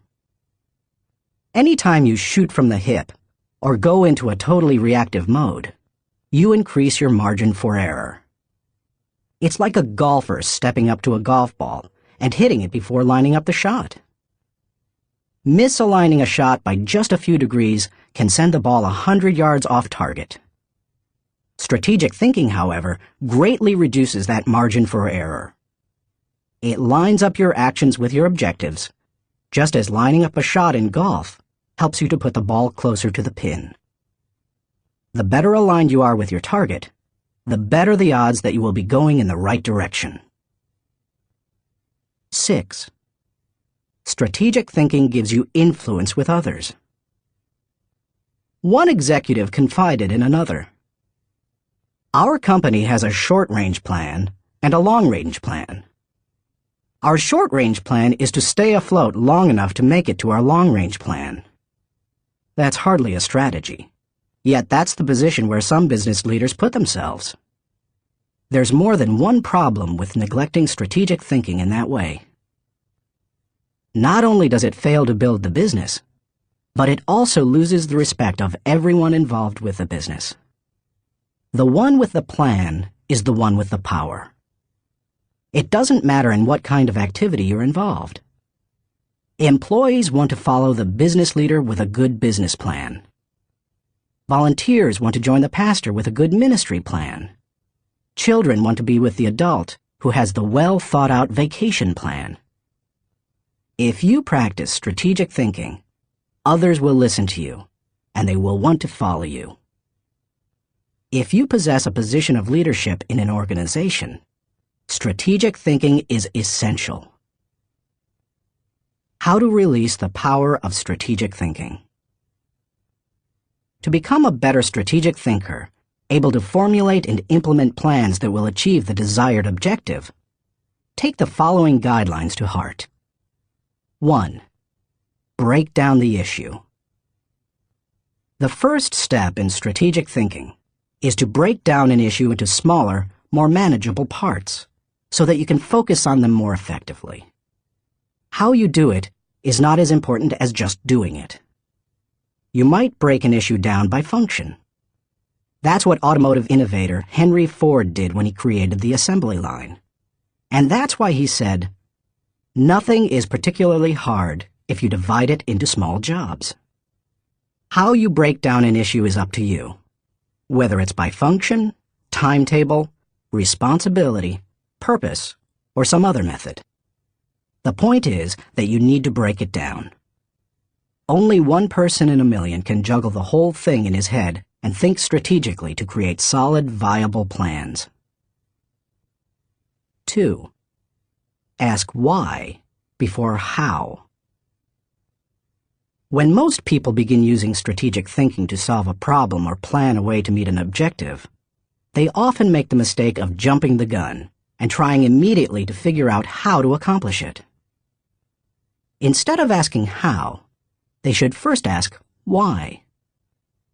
If you jump right into problem-solving mode, how are you going to know all the issues? Eugene G. Grace says, "Thousands of engineers can design bridges, calculate strains and stresses, and draw up specifications for machines.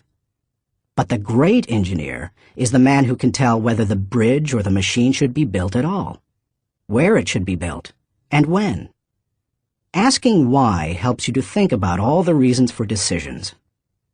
It helps you to open your mind to possibilities and opportunities.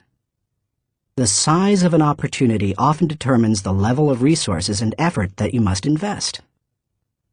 Big opportunities allow for big decisions. If you jump to how too quickly, you might miss that. 3.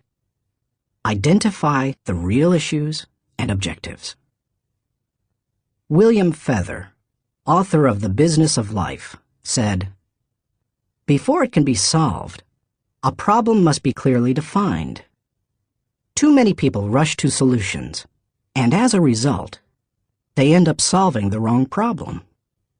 To avoid that, ask probing questions to expose the real issues. Challenge all of your assumptions. Collect information even after you think you've identified the issue. You may still have to act with incomplete data, but you don't want to jump to a conclusion before you gather enough information to begin identifying the real issue. Begin by asking, what else could be the real issue? You should also remove any personal agenda. More than almost anything else, that can cloud your judgment. Discovering your real situation and objectives is a major part of the battle. Once the real issues are identified, the solutions are often simple. 4. Review your resources. I already mentioned how important it is to be aware of your resources, but it bears repeating. A strategy that doesn't take into account resources is doomed to failure. Take an inventory. How much time do you have? How much money? What kinds of materials, supplies, or inventory do you have? What are your other assets? What liabilities or obligations will come into play? Which people on the team can make an impact? You know your own organization and profession. Figure out what resources you have at your disposal. 5. Develop your plan. How you approach the planning process depends greatly on your profession and the size of the challenge that you're planning to tackle, so it's difficult to recommend many specifics. However, no matter how you go about planning, take this advice. Start with the obvious. When you tackle an issue or plan that way, it brings unity and consensus to the team, because everyone sees those things. Obvious elements build mental momentum and initiate creativity and intensity.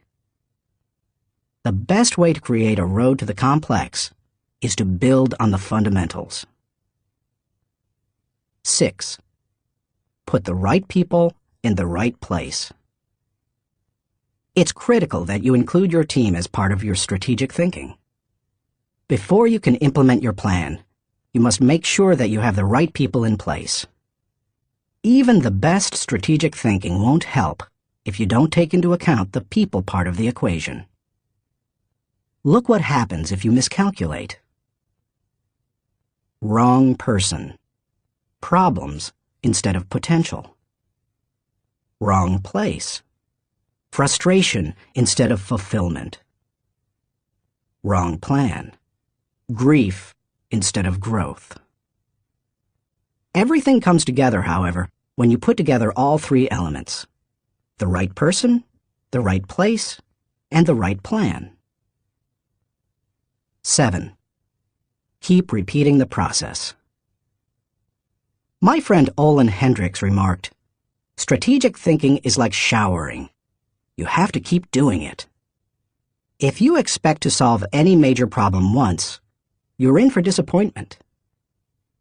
Little things such as filing or shopping systematically can be won easily through systems and personal discipline. But major issues need major strategic thinking time. What Thane Yost said is really true.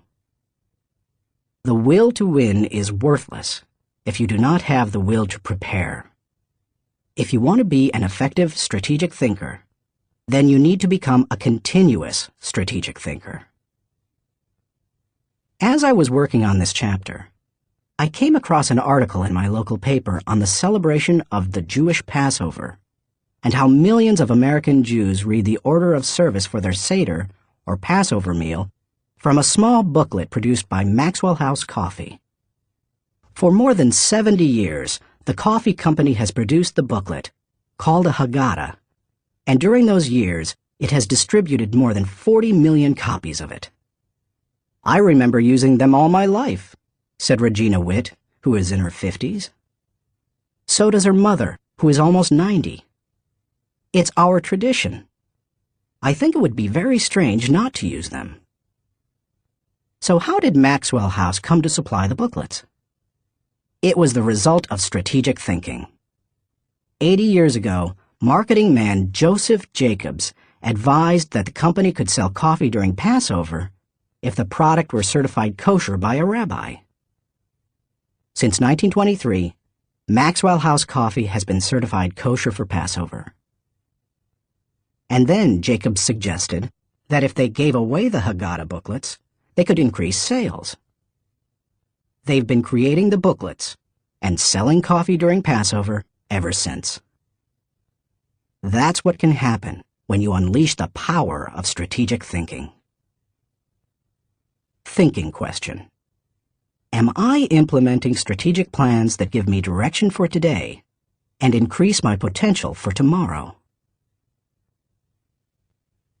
Chapter 6. Explore possibility thinking. Nothing is so embarrassing as watching someone do something that you said could not be done. Sam Ewing. People who embrace possibility thinking are capable of accomplishing tasks that seem impossible because they believe in solutions. Here are several reasons why you should become a possibility thinker. 1. Possibility thinking increases your possibilities.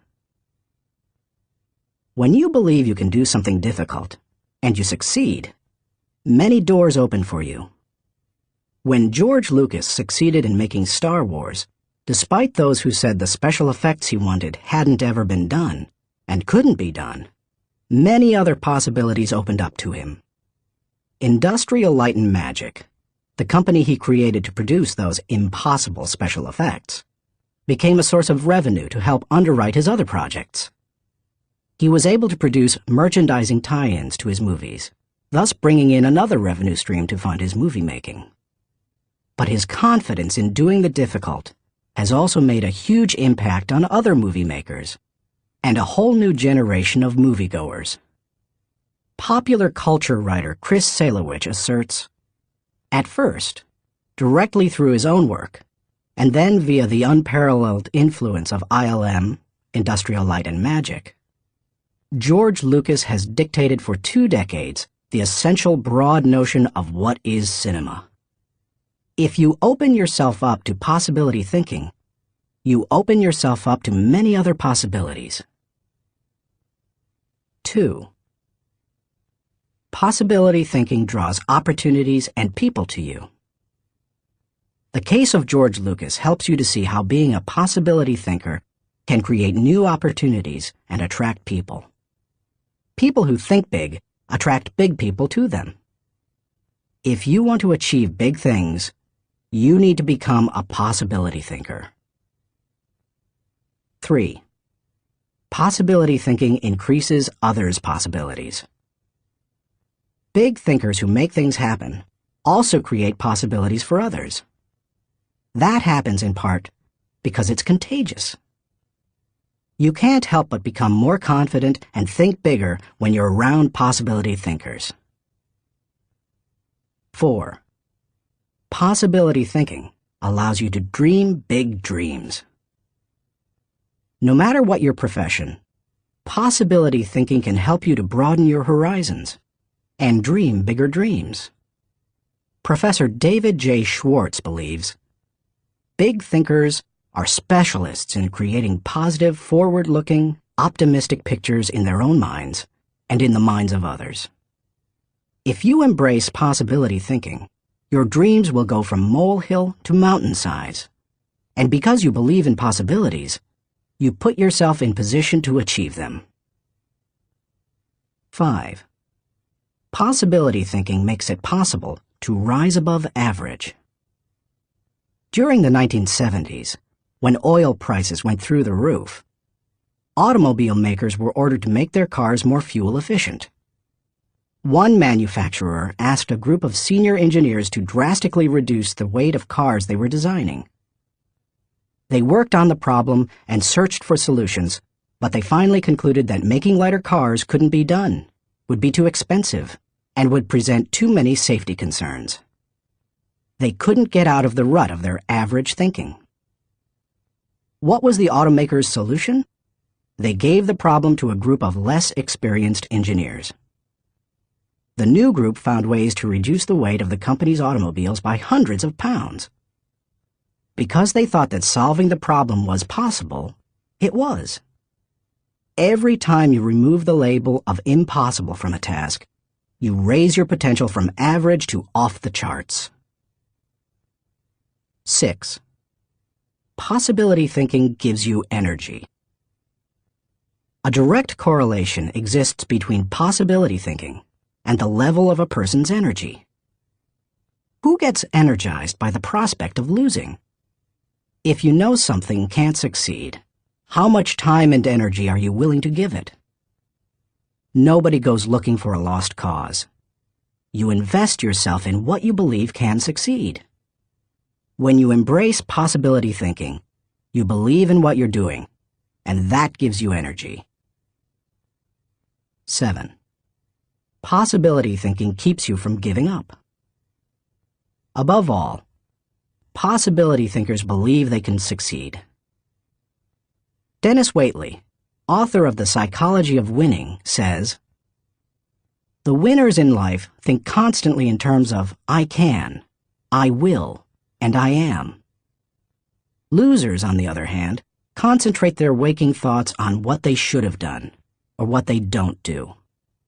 If you believe you can't do something, then it doesn't matter how hard you try, because you've already lost. If you believe you can do something, you have already won much of the battle." One of the people who showed himself to be a great possibility thinker in 2001 was New York Mayor Rudy Giuliani. In the hours following the World Trade Center tragedy, Giuliani not only led the city through the chaos of the disaster, but he instilled confidence in everyone he touched. Afterward, he gave some insight and perspective on his experience. "I was so proud of the people I saw on the street. No chaos, but they were frightened and confused. And it seemed to me that they needed to hear from my heart where I thought we were going. I was trying to think, where can I go for some comparison to this? Some lessons about how to handle it. So I started thinking about Churchill. Started thinking that we're going to have to rebuild the spirit of the city. And what better example than Churchill and the people of London during the Blitz in 1940, who had to keep up their spirit during this sustained bombing. It was a comforting thought. 16 hours after the plane struck the buildings in New York City, when Giuliani finally returned at 2:30 a.m. to his apartment for a rest, instead of sleeping, he read the World War II chapters of Churchill, a Biography by Roy Jenkins. He learned how Winston Churchill helped his people to see the possibilities and kept his people going. Inspired, Giuliani did the same for his own people 6 decades later. How to feel the energy of possibility thinking. If you are a naturally positive person who already embraces possibility thinking, then you're already tracking with me. However, some people, rather than being optimistic, are naturally negative or cynical. They believe that possibility thinkers are naive or foolish. If your thinking runs toward pessimism, let me ask you a question. How many highly successful people do you know who are continually negative? How many impossibility thinkers are you acquainted with who achieve big things? None. People with an "it can't be done" mindset have two choices. They can expect the worst and continually experience it, or they can change their thinking. That's what George Lucas did. Believe it or not, even though he is a possibility thinker, he is not a naturally positive person. He says, "I'm very cynical, and as a result, I think the defense I have against it is to be optimistic." In other words, he chooses to think positively. He sums it up this way. As corny as it sounds, the power of positive thinking goes a long way. So determination and positive thinking combined with talent, combined with knowing your craft, that may sound like a naive point of view, but at the same time, it's worked for me, and it's worked for all my friends. So I have come to believe it. If you want possibility thinking to work for you, then begin by following these suggestions. 1. Stop focusing on the impossibilities. The first step in becoming a possibility thinker is to stop yourself from searching for and dwelling on what's wrong with any given situation. Sports psychologist Bob Rotella recounts, "I tell people, if you don't want to get into positive thinking, that's okay.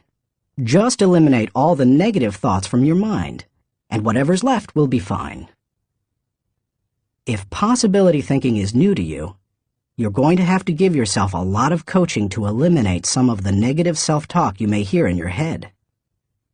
When you automatically start listing all the things that can go wrong, or all the reasons something can't be done, stop yourself and say, "Don't go there." Then ask, "What's right about this?" That will help to get you started. And if negativity is a really big problem for you, and pessimistic things come out of your mouth before you've even thought them through, you may need to enlist the aid of a friend or family member to alert you every time you utter negative ideas. 2. Stay away from the experts. So-called experts do more to shoot down people's dreams than just about anybody else. Possibility thinkers are very reluctant to dismiss anything as impossible. Rocket pioneer Wernher von Braun said, "I have learned to use the word impossible with the greatest of caution." And Napoleon Bonaparte declared, "The word impossible is not in my dictionary." If you feel you must take the advice of an expert, however, then heed the words of John Andrew Holmes, who asserted, "Never tell a young person that something cannot be done." God may have been waiting centuries for somebody ignorant enough of the impossible to do that thing. If you want to achieve something, give yourself permission to believe it is possible, no matter what experts might say. 3. Look for possibilities in every situation. Becoming a possibility thinker is more than just refusing to let yourself be negative. It's something more. It's looking for positive possibilities despite the circumstances. I recently heard Don Soderquist, former president of Walmart, tell a wonderful story that illustrates how a person can find positive possibilities in any situation. Soderquist had gone with Sam Walton to Huntsville, Alabama, to open several new stores. While there, Walton suggested they visit the competition. Here's what Soderquist said happened. "We went into one store, and I have to tell you that it was the worst store I have ever seen in my life. It was terrible. There were no customers, There was no help on the floor. The aisles were cluttered with merchandise, empty shelves, dirty.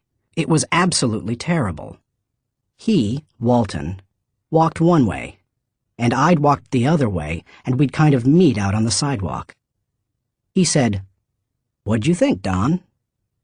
I said, "Sam, that is the absolutely worst store I've ever seen in my life.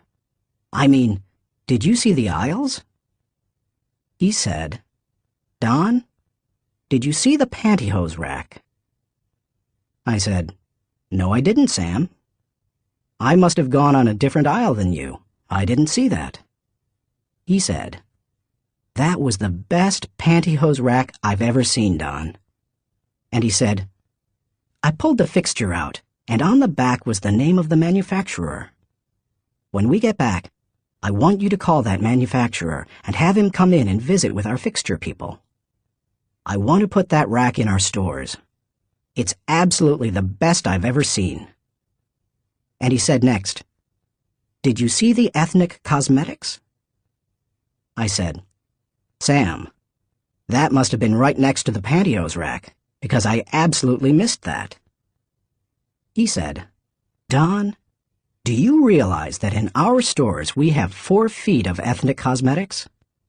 These people had 12 feet of it. We are absolutely missing the boat. I wrote down the distributor of some of those products. When we get back, I want you to get a hold of our cosmetic buyer and get these people in. We absolutely need to expand our ethnic cosmetics." Now, Sam Walton didn't hit me on the head and say, "Don, now what lesson did you learn from this?" He had already hit me on the head by looking for the good, looking how to improve, striving for excellence. It's so easy to go and look at what other people do badly.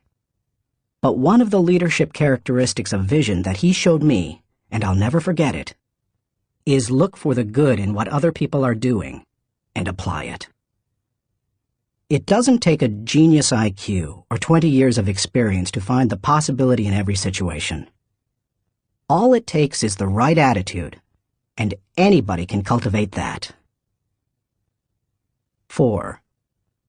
Dream one size bigger. One of the best ways to cultivate a possibility mindset is to prompt yourself to dream one size bigger than you normally do. Let's face it, most people dream too small. They don't think big enough. Henry Curtis advises, "Make your plans as fantastic as you like, because 25 years from now, they will seem mediocre. Make your plans 10 times as great as you first planned, and 25 years from now, you will wonder why you did not make them 50 times as great." If you push yourself to dream more expansively, to imagine your organization one size bigger, to make your goals at least a step beyond what makes you comfortable, you will be forced to grow. And it will set you up to believe in greater possibilities. 5. Question the status quo. Most people want their lives to keep improving, yet they value peace and stability at the same time. People often forget that you can't improve and still stay the same. Growth means change. Change requires challenging the status quo. If you want greater possibilities, you can't settle for what you have now. When you become a possibility thinker, you will face many people who will want you to give up your dreams and embrace the status quo. Achievers refuse to accept the status quo. As you begin to explore greater possibilities for yourself, your organization, or your family, and others challenge you for it, take comfort in knowing that right now as you read this, other possibility thinkers across the country and around the world are thinking about curing cancer, developing new energy sources, feeding hungry people, and improving quality of life. They are challenging the status quo against the odds, and you should too.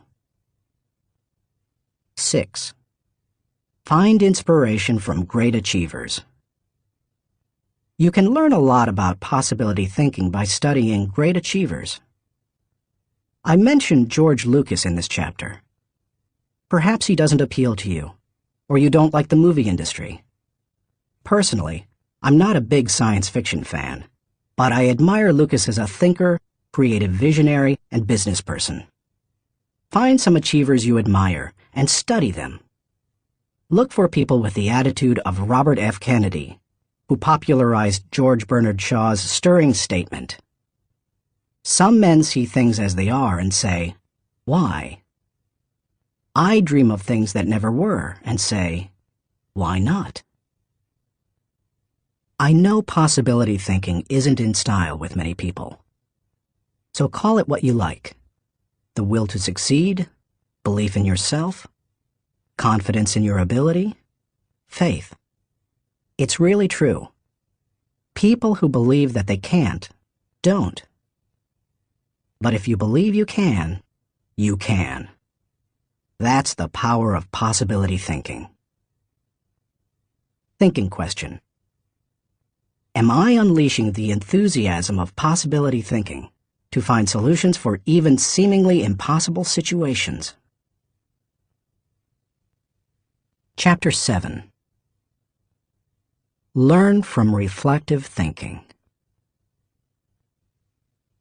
To doubt everything, or to believe everything, are two equally convenient solutions. Both dispense with the necessity of reflection. Jules-Henri Poincaré. The pace of our society does not encourage reflective thinking. Most people would rather act than think. Now, don't get me wrong. I'm a person of action. I have very high energy, and I like to see things accomplished. But I'm also a reflective thinker. Reflective thinking is like the crock pot of the mind. It encourages your thoughts to simmer until they're done. As I go through this process, my goal is to reflect so that I might learn from my successes and mistakes, discover what I should try to repeat, and determine what I should change. It is always a valuable exercise. By mentally visiting past situations, you can think with greater understanding. 1. Reflective thinking gives you true perspective. When our children were young and still lived at home, we used to take them on wonderful vacations every year. When we got home, they always knew that I was going to ask them two questions. What did you like best, and what did you learn? It didn't matter whether we went to Walt Disney World or Washington, D.C. I always asked those questions. Why? Because I wanted them to reflect on their experiences. Children don't naturally grasp the value or cost of an experience unless prompted. They take things for granted. I wanted my children to appreciate our trips and to learn from them. When you reflect, you are able to put an experience into perspective. You are able to evaluate its timing. And you are able to gain a new appreciation for things that before went unnoticed. Most people are able to recognize the sacrifices of their parents or other people only when they become parents themselves. That's the kind of perspective that comes with reflection. 2. Reflective thinking gives emotional integrity to your thought life. Few people have good perspective in the heat of an emotional moment. Most individuals who enjoy the thrill of an experience try to go back and recapture it without first trying to evaluate it. It's one of the reasons our culture produces so many thrill seekers. Likewise, those who survive a traumatic experience usually avoid similar situations at all costs, which sometimes ties them into emotional knots. Reflective thinking enables you to distance yourself from the intense emotions of particularly good or bad experiences and see them with fresh eyes. You can see the thrills of the past in the light of emotional maturity and examine tragedies in the light of truth and logic. That process can help a person to stop carrying around a bunch of negative emotional baggage. President George Washington observed, "We ought not to look back unless it is to derive useful lessons from past errors, and for the purpose of profiting by dearly bought experience." Any feeling that can stand up to the light of truth and can be sustained over time has emotional integrity and is therefore worthy of your mind and heart. 3. Reflective thinking increases your confidence in decision-making.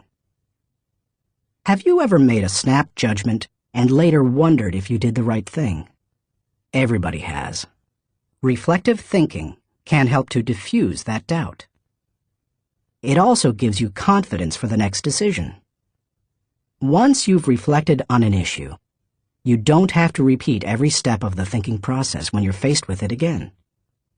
You've got mental road markers from having been there before.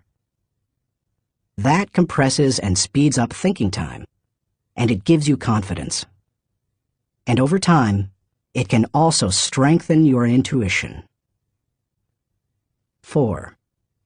Reflective thinking clarifies the big picture. When you engage in reflective thinking, you can put ideas and experiences into a more accurate context. Reflective thinking encourages us to go back and spend time pondering what we have done and what we have seen. If a person who loses his job reflects on what happened, he may see a pattern of events that led to his dismissal. He will better understand what happened, why it happened, and what things were his responsibility. If he also looks at the incidents that occurred afterward, he may realize that in the larger scheme of things, he's better off in his new position because it better fits his skills and desires. Without reflection, it can be very difficult to see that big picture. 5. Reflective thinking takes a good experience and makes it a valuable experience. When you were just starting out in your career, did it seem that few people were willing to give someone without experience an opportunity?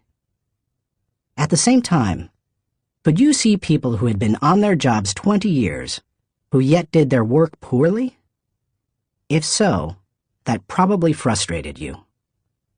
Playwright William Shakespeare wrote, "Experience is a jewel, and it had need be so, for it is often purchased at an infinite rate." Yet experience alone does not add value to a life. It's not necessarily experience that is valuable. It's the insight people gain because of their experience. Reflective thinking turns experience into insight. Mark Twain said, "We should be careful to get out of an experience all the wisdom that is in it. Not like the cat that sits down on a hot stove lid. She will never sit down on a hot stove lid again, and that is well. But also, she will never sit down on a cold one anymore. An experience becomes valuable when it informs or equips us to meet new experiences. Reflective thinking helps to do that." How to embrace the lessons of reflective thinking. If you are like most people in our culture today, you probably do very little reflective thinking. If that's the case, it may be holding you back more than you think. Take to heart the following suggestions to increase your ability to think reflectively. 1. Set aside time for reflection. Greek philosopher Socrates observed, "The unexamined life is not worth living." For most people, however, reflection and self-examination doesn't come naturally. It can be a fairly uncomfortable activity for a variety of reasons. They have a hard time staying focused. They find the process dull, or they don't like spending a lot of time thinking about emotionally difficult issues. But if you don't carve out the time for it, you are unlikely to do any reflective thinking. 2. Remove yourself from distractions. As much as any other kind of thinking, reflection requires solitude. Distraction and reflection simply don't mix. It's not the kind of thing you can do well near a television, in a cubicle, while the phone is ringing, or with children in the same room. One of the reasons I've been able to accomplish much and keep growing personally is that I've not only set aside time to reflect, but I've separated myself from distractions for short blocks of time. 30 minutes in the spa, an hour outside on a rock in my backyard, or a few hours in a comfortable chair in my office. The place doesn't matter, as long as you remove yourself from distractions and interruptions. 3. Regularly review your calendar or journal. Most people use their calendar as a planning tool, which it is. But few people use it as a reflective thinking tool. What could be better, however, for helping you to review where you have been and what you have done, except maybe a journal? I'm not a journaler in the regular sense. I don't use writing to figure out what I'm thinking and feeling. Instead, I figure out what I'm thinking and feeling, and then I write down significant thoughts and action points. I file the thoughts so that I can quickly put my hands on them again.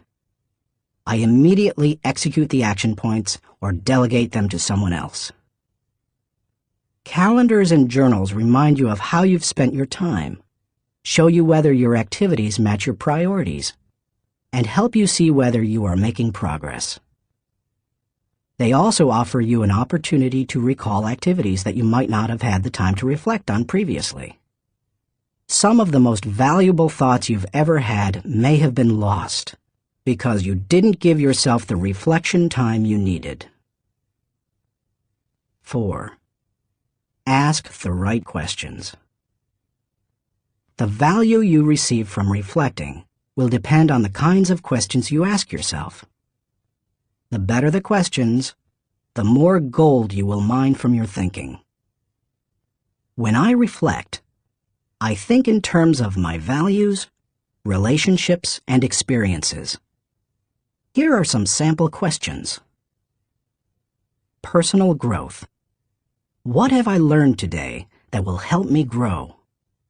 How can I apply it to my life? When should I apply it? Adding value. To whom did I add value today? How do I know I added value to that person? Can I follow up and compound the positive benefit he or she received? Leadership. Did I lead by example today? Did I lift my people and organization to a higher level? What did I do, and how did I do it? Personal faith. Did I represent God well today?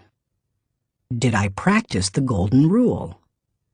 Have I walked the second mile with someone? Marriage and family.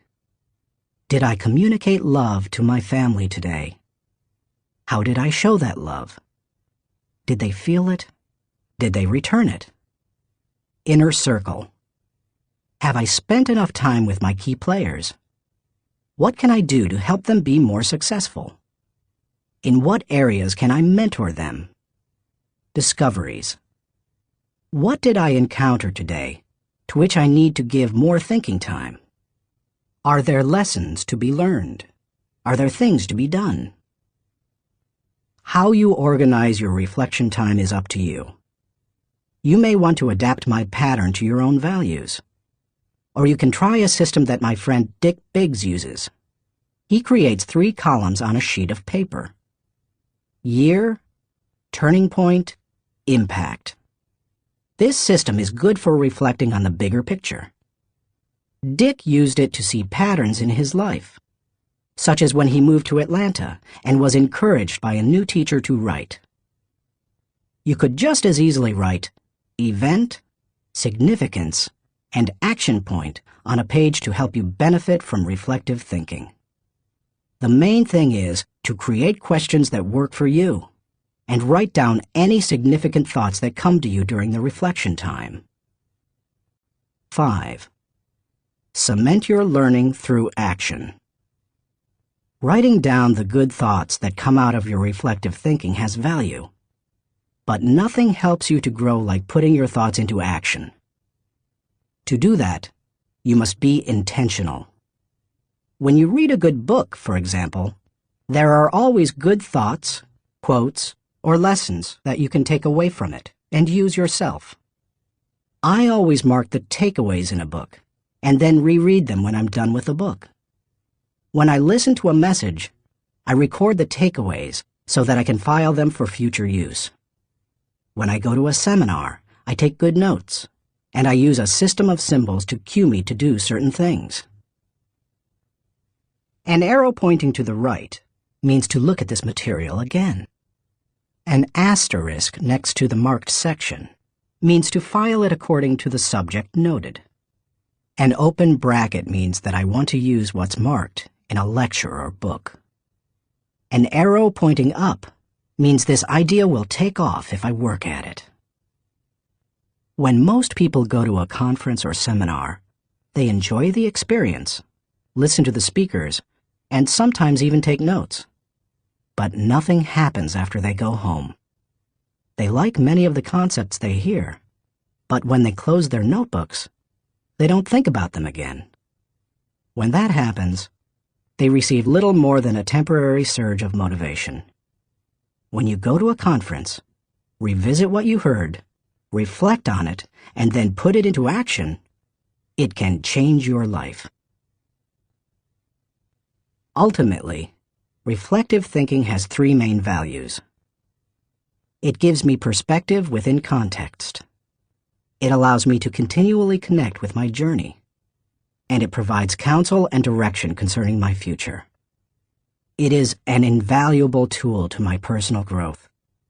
Few things in life can help me learn and improve the way reflective thinking can.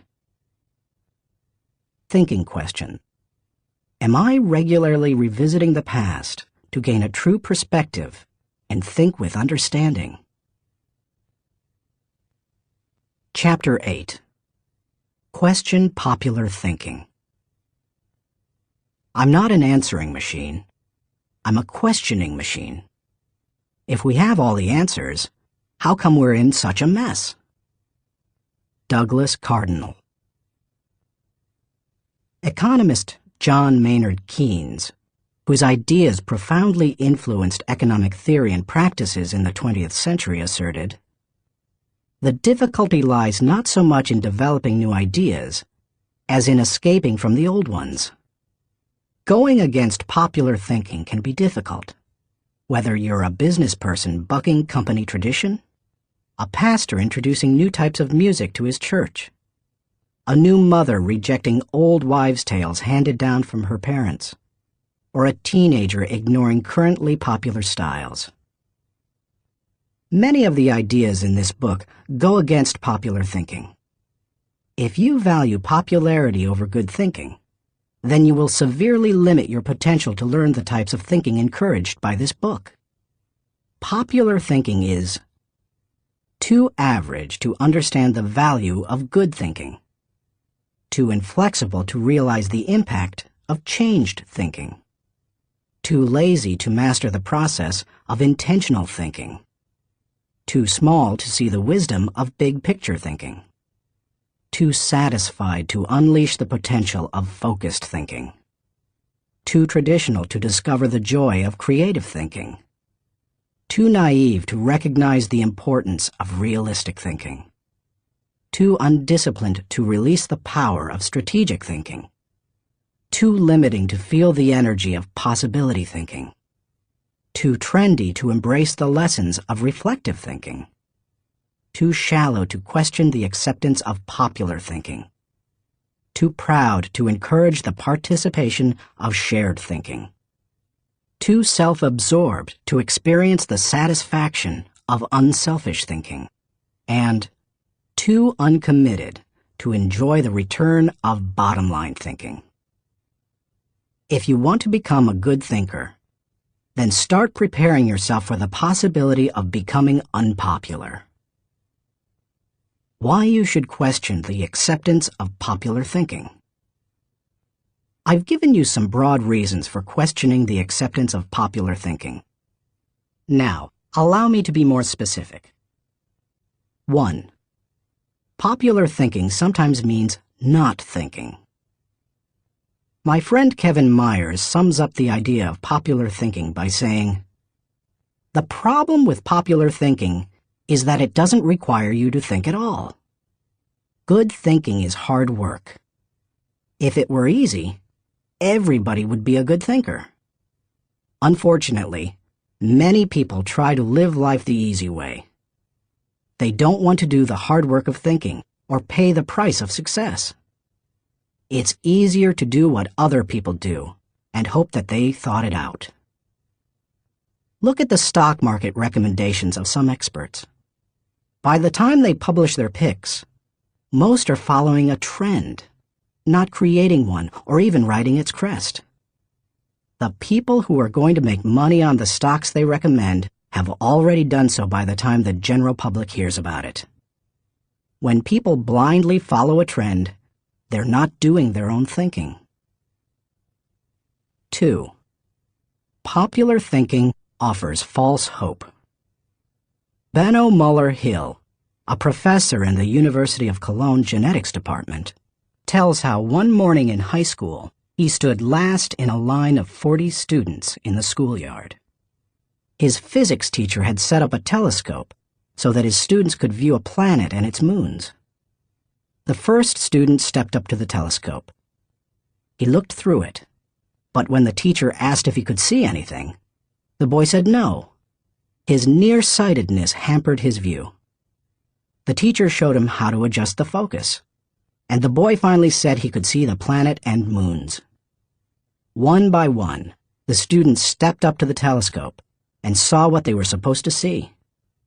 Finally, the second-to-last student looked into the telescope and announced that he could not see anything. "You idiot," shouted the teacher. "You have to adjust the lenses." The student tried, but he finally said, "I still can't see anything. It is all black."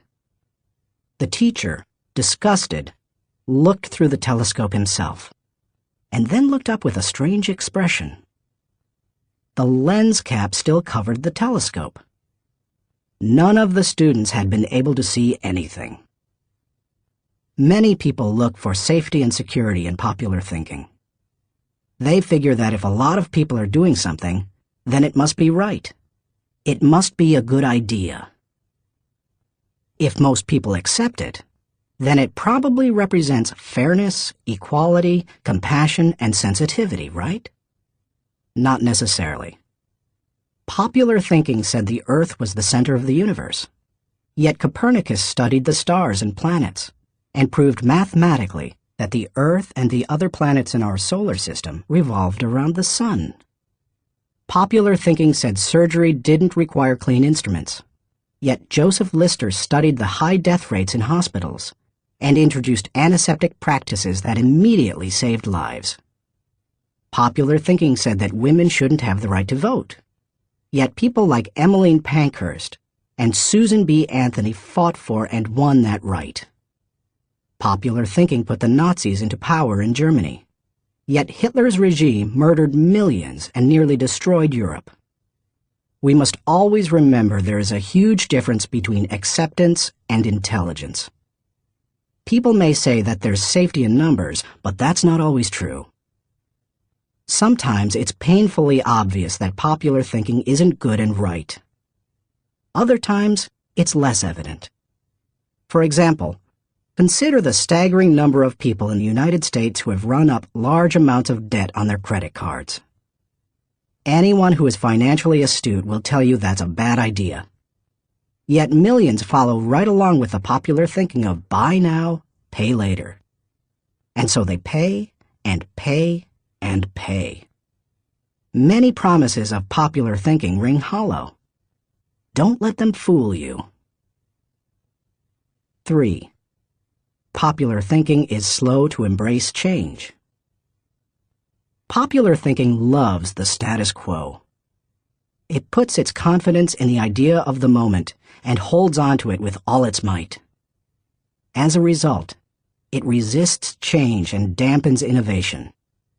Donald M. Nelson, former president of the Society of Independent Motion Picture Producers, criticized popular thinking when he asserted, "We must discard the idea that past routine, past ways of doing things are probably the best ways. On the contrary, we must assume that there is probably a better way to do almost everything. We must stop assuming that a thing which never has been done before probably cannot be done at all." 4. Popular thinking brings only average results. The bottom line? Popular thinking brings mediocre results. Here is popular thinking in a nutshell. Popular equals normal equals average. It's the least of the best and the best of the least. We limit our success when we adopt popular thinking. It represents putting in the least energy to just get by. You must reject common thinking if you want to accomplish uncommon results. How to question the acceptance of popular thinking. Popular thinking has often proved to be wrong and limiting. Questioning it isn't necessarily hard once you cultivate the habit of doing so. The difficulty is in getting started. Begin by doing the following things. 1. Think before you follow. Many individuals follow others almost automatically. Sometimes they do so because they desire to take the path of least resistance. Other times they fear rejection, or they believe there's wisdom in doing what everyone else does. But if you want to succeed, you need to think about what's best, not what's popular. Challenging popular thinking requires a willingness to be unpopular and go outside of the norm. Following the tragedy of September 11, 2001, for example, few people willingly chose to travel by plane. But that was the best time to travel. Crowds were down, security was up, and airlines were cutting prices. About a month after the tragedy, my wife Margaret and I heard that Broadway shows had lots of seats and many New York hotel rooms remained empty. Popular thinking said, "Stay away from New York." We used that as an opportunity. We got cheap plane tickets to the city, booked a room in a great hotel for about half price, and got tickets to the most sought-after show, The Producers. As we took our seats in the theater, we sat next to a woman beside herself with excitement. "I can't believe I'm finally here," she said to us. "I've waited so long. This is the best show on Broadway, and the hardest to get tickets to." Then she turned to look me in the eye and said, "I've had my tickets for 1.5 years waiting to see this show. How long ago did you get yours?" "You won't like my answer," I replied. "Oh, come on," she said. "How long?" "I got mine 5 days ago," I answered. She looked at us in horror. By the way, she was right. It's one of the best shows we've seen in a while. And we got to see it only because we were willing to go against popular thinking when everyone else was staying at home. As you begin to think against the grain of popular thinking, remind yourself that unpopular thinking, even when resulting in success, is largely underrated, unrecognized, and misunderstood. Unpopular thinking contains the seeds of vision and opportunity. Unpopular thinking is required for all progress. The next time you feel ready to conform to popular thinking on an issue, stop and think. You may not want to create change for its own sake, but you certainly don't want to blindly follow just because you haven't thought about what's best. 2. Appreciate thinking different from your own. One of the ways to embrace innovation and change is to learn to appreciate how others think. To do that, you must continually expose yourself to people different from yourself. My brother, Larry Maxwell, a good businessman and an innovative thinker, continually challenges popular thinking by thinking differently. He says, most of our people in sales and middle management come from businesses with products and services different from ours. That constantly exposes us to new ways of thinking. We also discourage our people from active participation in formal business and trade associations and fraternities because their thinking is quite common. They don't need to spend a lot of time thinking the way everyone else in the industry does. As you strive to challenge popular thinking, spend time with people with different backgrounds, education levels, professional experiences, personal interests, etc. You will think like the people with whom you spend the most time. If you spend time with people who think out of the box, you're more likely to challenge popular thinking and break new ground. 3. Continually question your own thinking. Let's face it, any time we find a way of thinking that works, one of our greatest temptations is to go back to it repeatedly, even if it no longer works well. The greatest enemy to tomorrow's success is sometimes today's success. My friend Andy Stanley recently taught a leadership lesson at Enjoy's Catalyst Conference called Challenging the Process. He described how progress must be preceded by change, and he pointed out many of the dynamics involved in questioning popular thinking. In an organization, he said, we should remember that every tradition was originally a good idea, and perhaps even revolutionary. But every tradition may not be a good idea for the future. In your organization, if you were involved in putting into place what currently exists, then it's likely that you will resist change, even change for the better. That's why it's important to challenge your own thinking. If you're too attached to your own thinking and how everything is done now, then nothing will change for the better.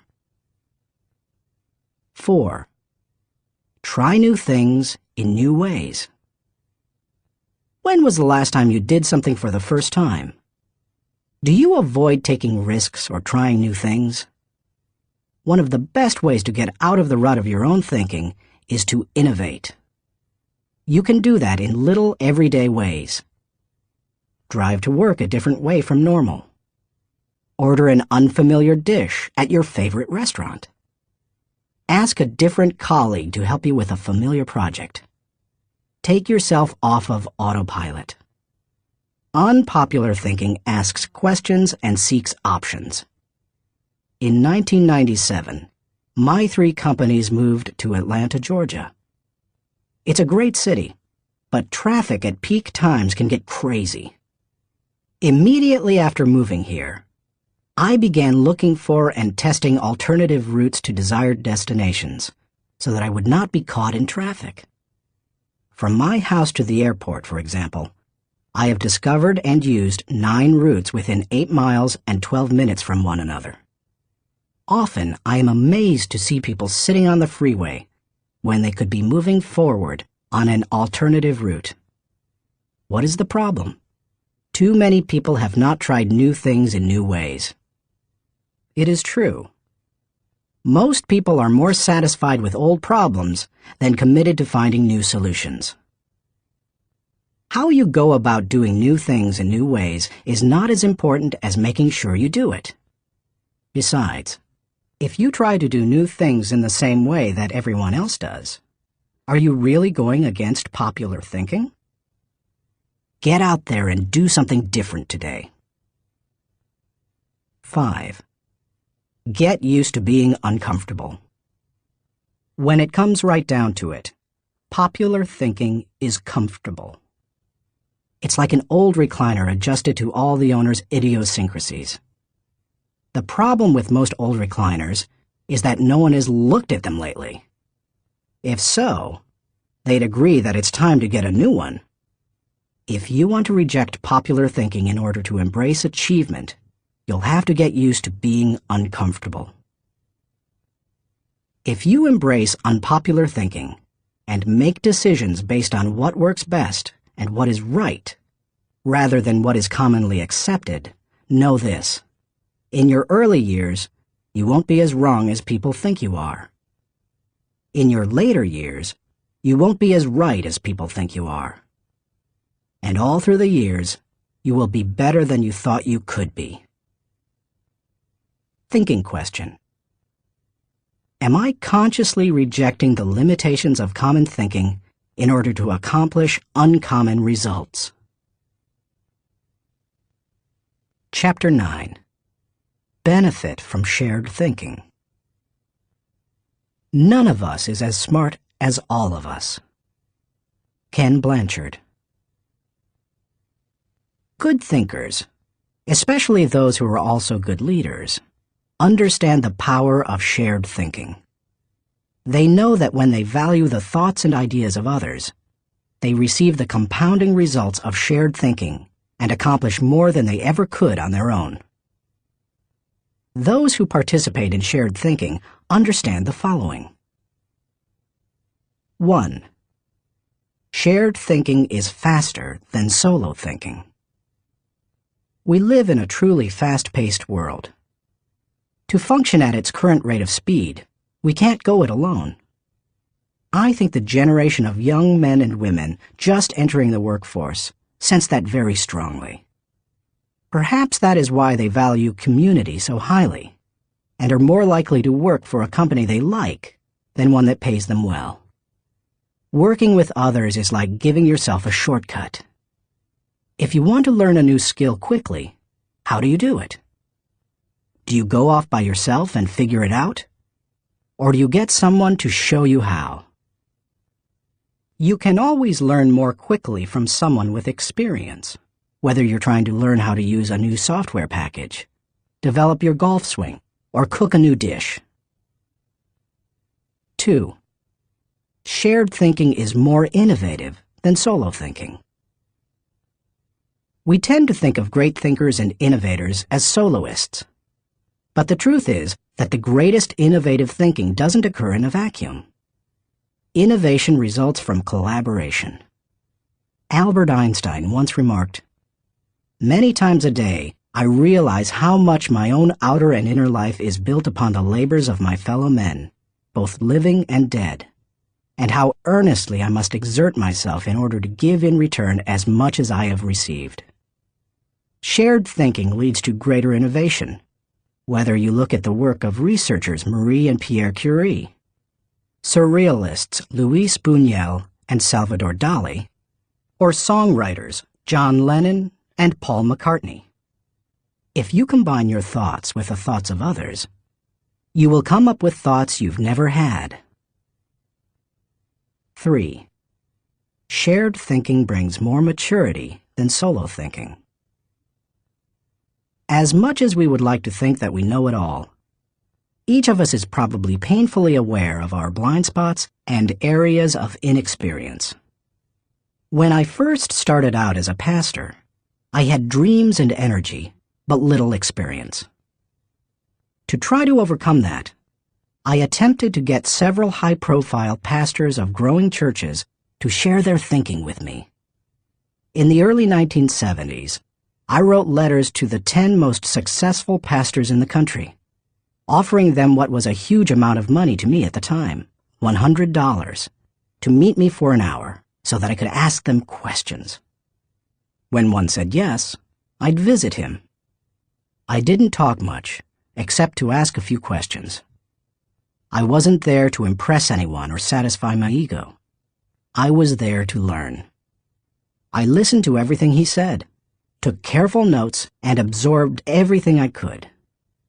Those experiences changed my life. You've had experiences I haven't, and I've had experiences you haven't.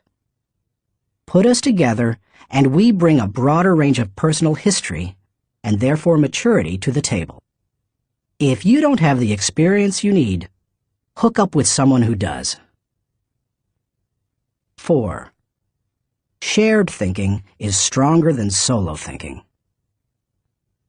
Philosopher-poet Johann Wolfgang von Goethe said, To accept good advice is but to increase one's own ability. Two heads are better than one when they are thinking in the same direction. It's like harnessing two horses to pull a wagon. They are stronger pulling together than either is individually. But did you know that when they pull together, they can move more weight than the sum of what they can move individually? A synergy comes from working together. That same kind of energy comes into play when people think together. 5. Shared thinking returns greater value than solo thinking. Because shared thinking is stronger than solo thinking, it's obvious that it yields a higher return. That happens because of the compounding action of shared thinking. But it also offers other benefits. The personal return you receive from shared thinking and experiences can be great. Clarence Francis sums up the benefits in the following observation. I sincerely believe that the word relationships is the key to the prospect of a decent world. It seems abundantly clear that every problem you will have, in your family, in your work, in our nation, or in this world, is essentially a matter of relationships, of interdependence. 6. Shared thinking is the only way to have great thinking. I believe that every great idea begins with 3 or 4 good ideas. And most good ideas come from shared thinking. Playwright Ben Jonson said, "He that is taught only by himself has a fool for a master." When I was in school, teachers put the emphasis on being right and on doing better than the other students, rarely on working together to come up with good answers. Yet all the answers improve when they make the best use of everyone's thinking. If we each have one thought, and together we have 2 thoughts, then we always have the potential for a great thought. How to encourage the participation of shared thinking. Some people naturally participate in shared thinking. Anytime they see a problem, they think, "Who do I know who can help with this?" Leaders tend to be that way. So do extroverts. However, you don't have to be either of those to benefit from shared thinking. Use the following steps to help you improve your ability to harness shared thinking. 1. Value the ideas of others. First, believe that the ideas of other people have value. If you don't, your hands will be tied. How do you know if you truly want input from others? Ask yourself these questions. Am I emotionally secure? People who lack confidence and worry about their status, position, or power tend to reject the ideas of others, protect their turf, and keep people at bay. It takes a secure person to consider others' ideas. Years ago, an emotionally insecure person took a key position on my board of directors. After a couple of meetings, it became obvious to the other board members that this individual would not positively contribute to the organization. I asked a seasoned leader on the board, "Why does this person always do and say things that hinder our progress?" I'll never forget his reply. Hurting people hurt people. Do I place value on people? You won't value the ideas of a person if you don't value and respect the person himself or herself. Have you ever considered your conduct around people you value versus those you don't? Look at the differences. If I value people, I want to spend time with them. If I don't value people, I don't want to be around them. If I value people, I listen to them. If I don't value people, I neglect to listen. If I value people, I want to help them. If I don't value people, I don't offer them help. If I value people, I am influenced by them. If I don't value people, I ignore them. If I value people, I respect them. If I don't value people, I am indifferent. Do I value the interactive process? A wonderful synergy often occurs as the result of shared thinking. It can take you places you've never been. Publisher Malcolm Forbes asserted, "Listening to advice often accomplishes far more than heeding it." I must say, I didn't always value shared thinking. For many years, I tended to withdraw when I wanted to develop ideas. Only reluctantly did I work on ideas with others. When a colleague challenged me on this, I started to analyze my hesitancy. I realized that it went back to my college experience. Some days in the classroom, I could tell that a teacher was unprepared to lecture, and instead spent the class time asking us to give our uninformed opinions on a subject. Most of the time, the opinions seemed no better than mine. I had come to class so that the professor could teach me. I realized that the process of shared ideas wasn't the problem. It was who was doing the talking. Shared thinking is only as good as the people doing the sharing. Since learning that lesson, I have embraced the interactive process, and now I believe it is one of my strengths. Still, I always think about whom I bring around the table for a shared thinking session. I'll tell you my guidelines for whom I invite later in this chapter.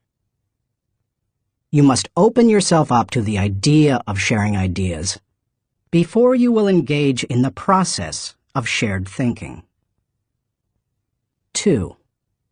Move from competition to cooperation. Jeffrey J. Fox, author of How to Become CEO, says, "Always be on the lookout for ideas.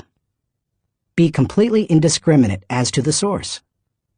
Get ideas from customers, children, competitors, other industries, or cab drivers.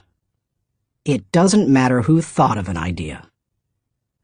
A person who values cooperation desires to complete the ideas of others, not compete with them. If someone asks you to share ideas, focus on helping the team, not getting ahead personally.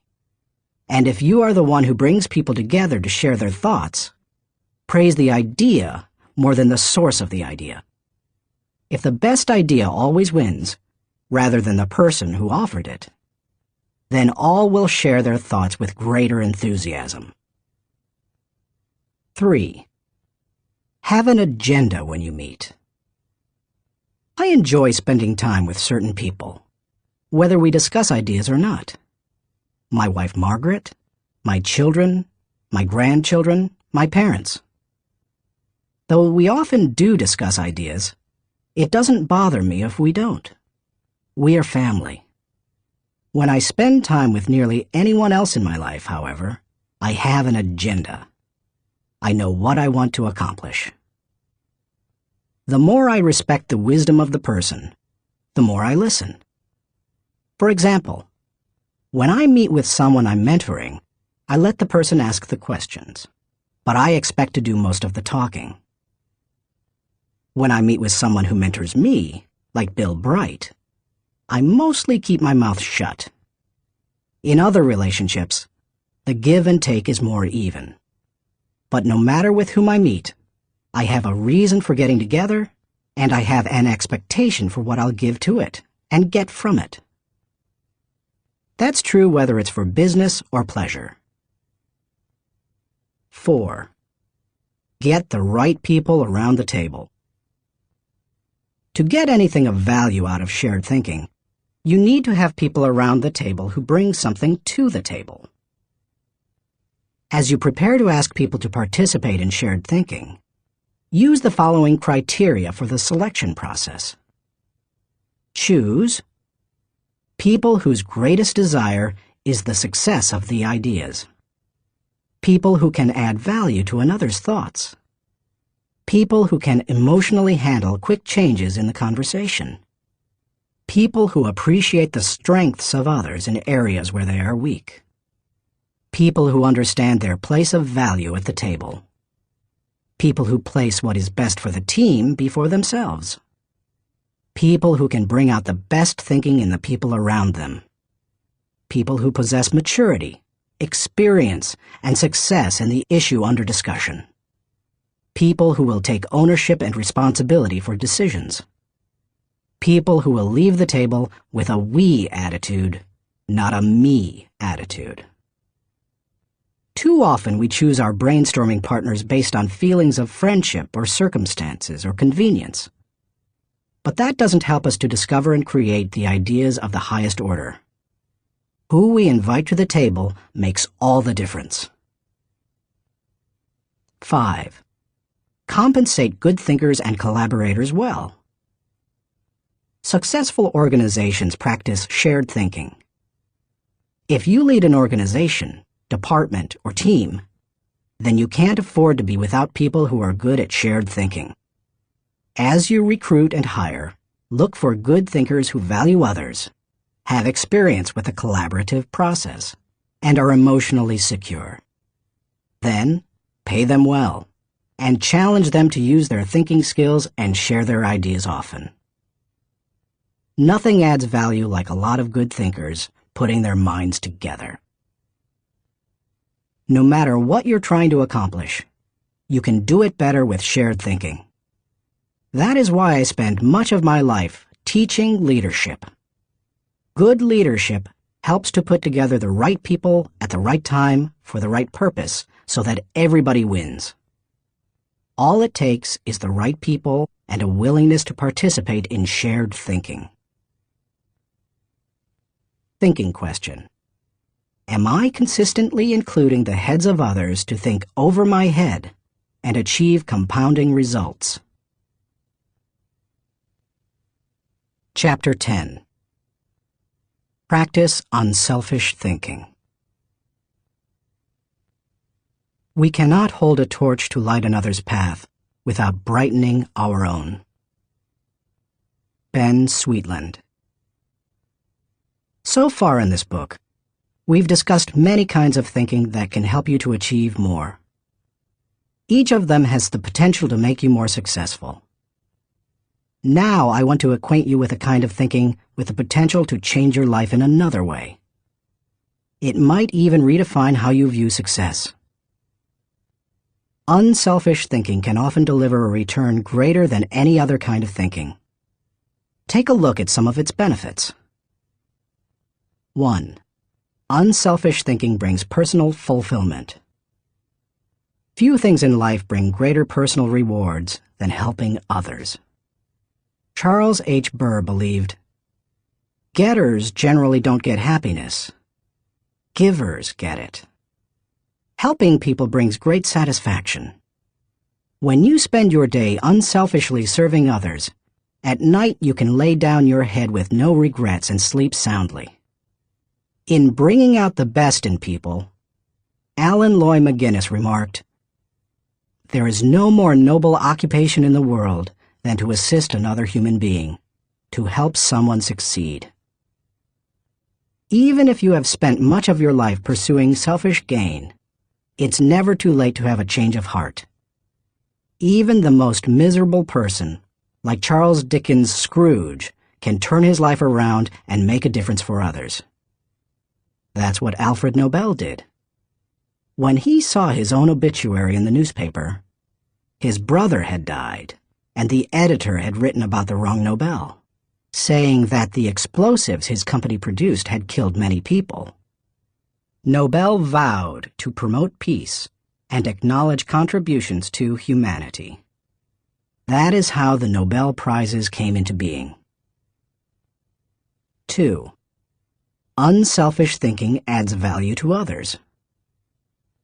In 1904, Bessie Anderson Stanley wrote the following definition of success in Brown Book magazine.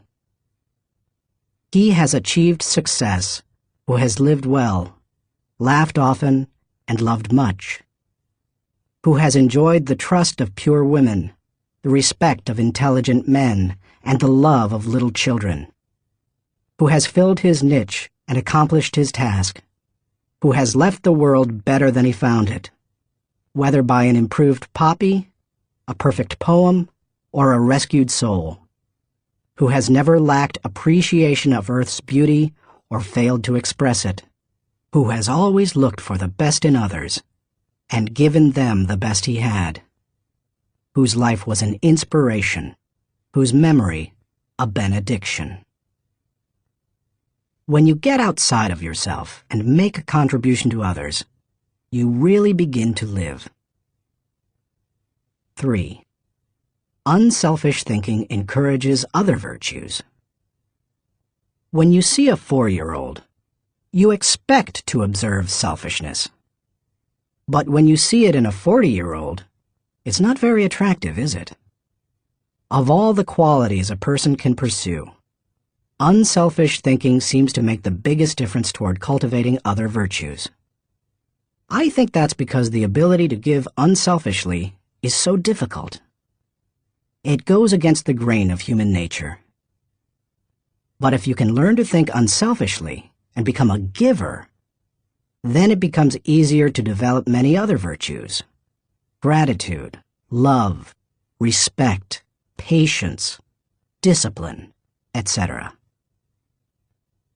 4. Unselfish thinking increases quality of life. The spirit of generosity created by unselfish thinking gives people an appreciation for life and an understanding of its higher values. Seeing those in need and giving to meet that need puts a lot of things into perspective. It increases the quality of life of the giver and the receiver. That's why I believe that there is no life as empty as the self-centered life. There is no life as centered as the self-empty life. If you want to improve your world, then focus your attention on helping others.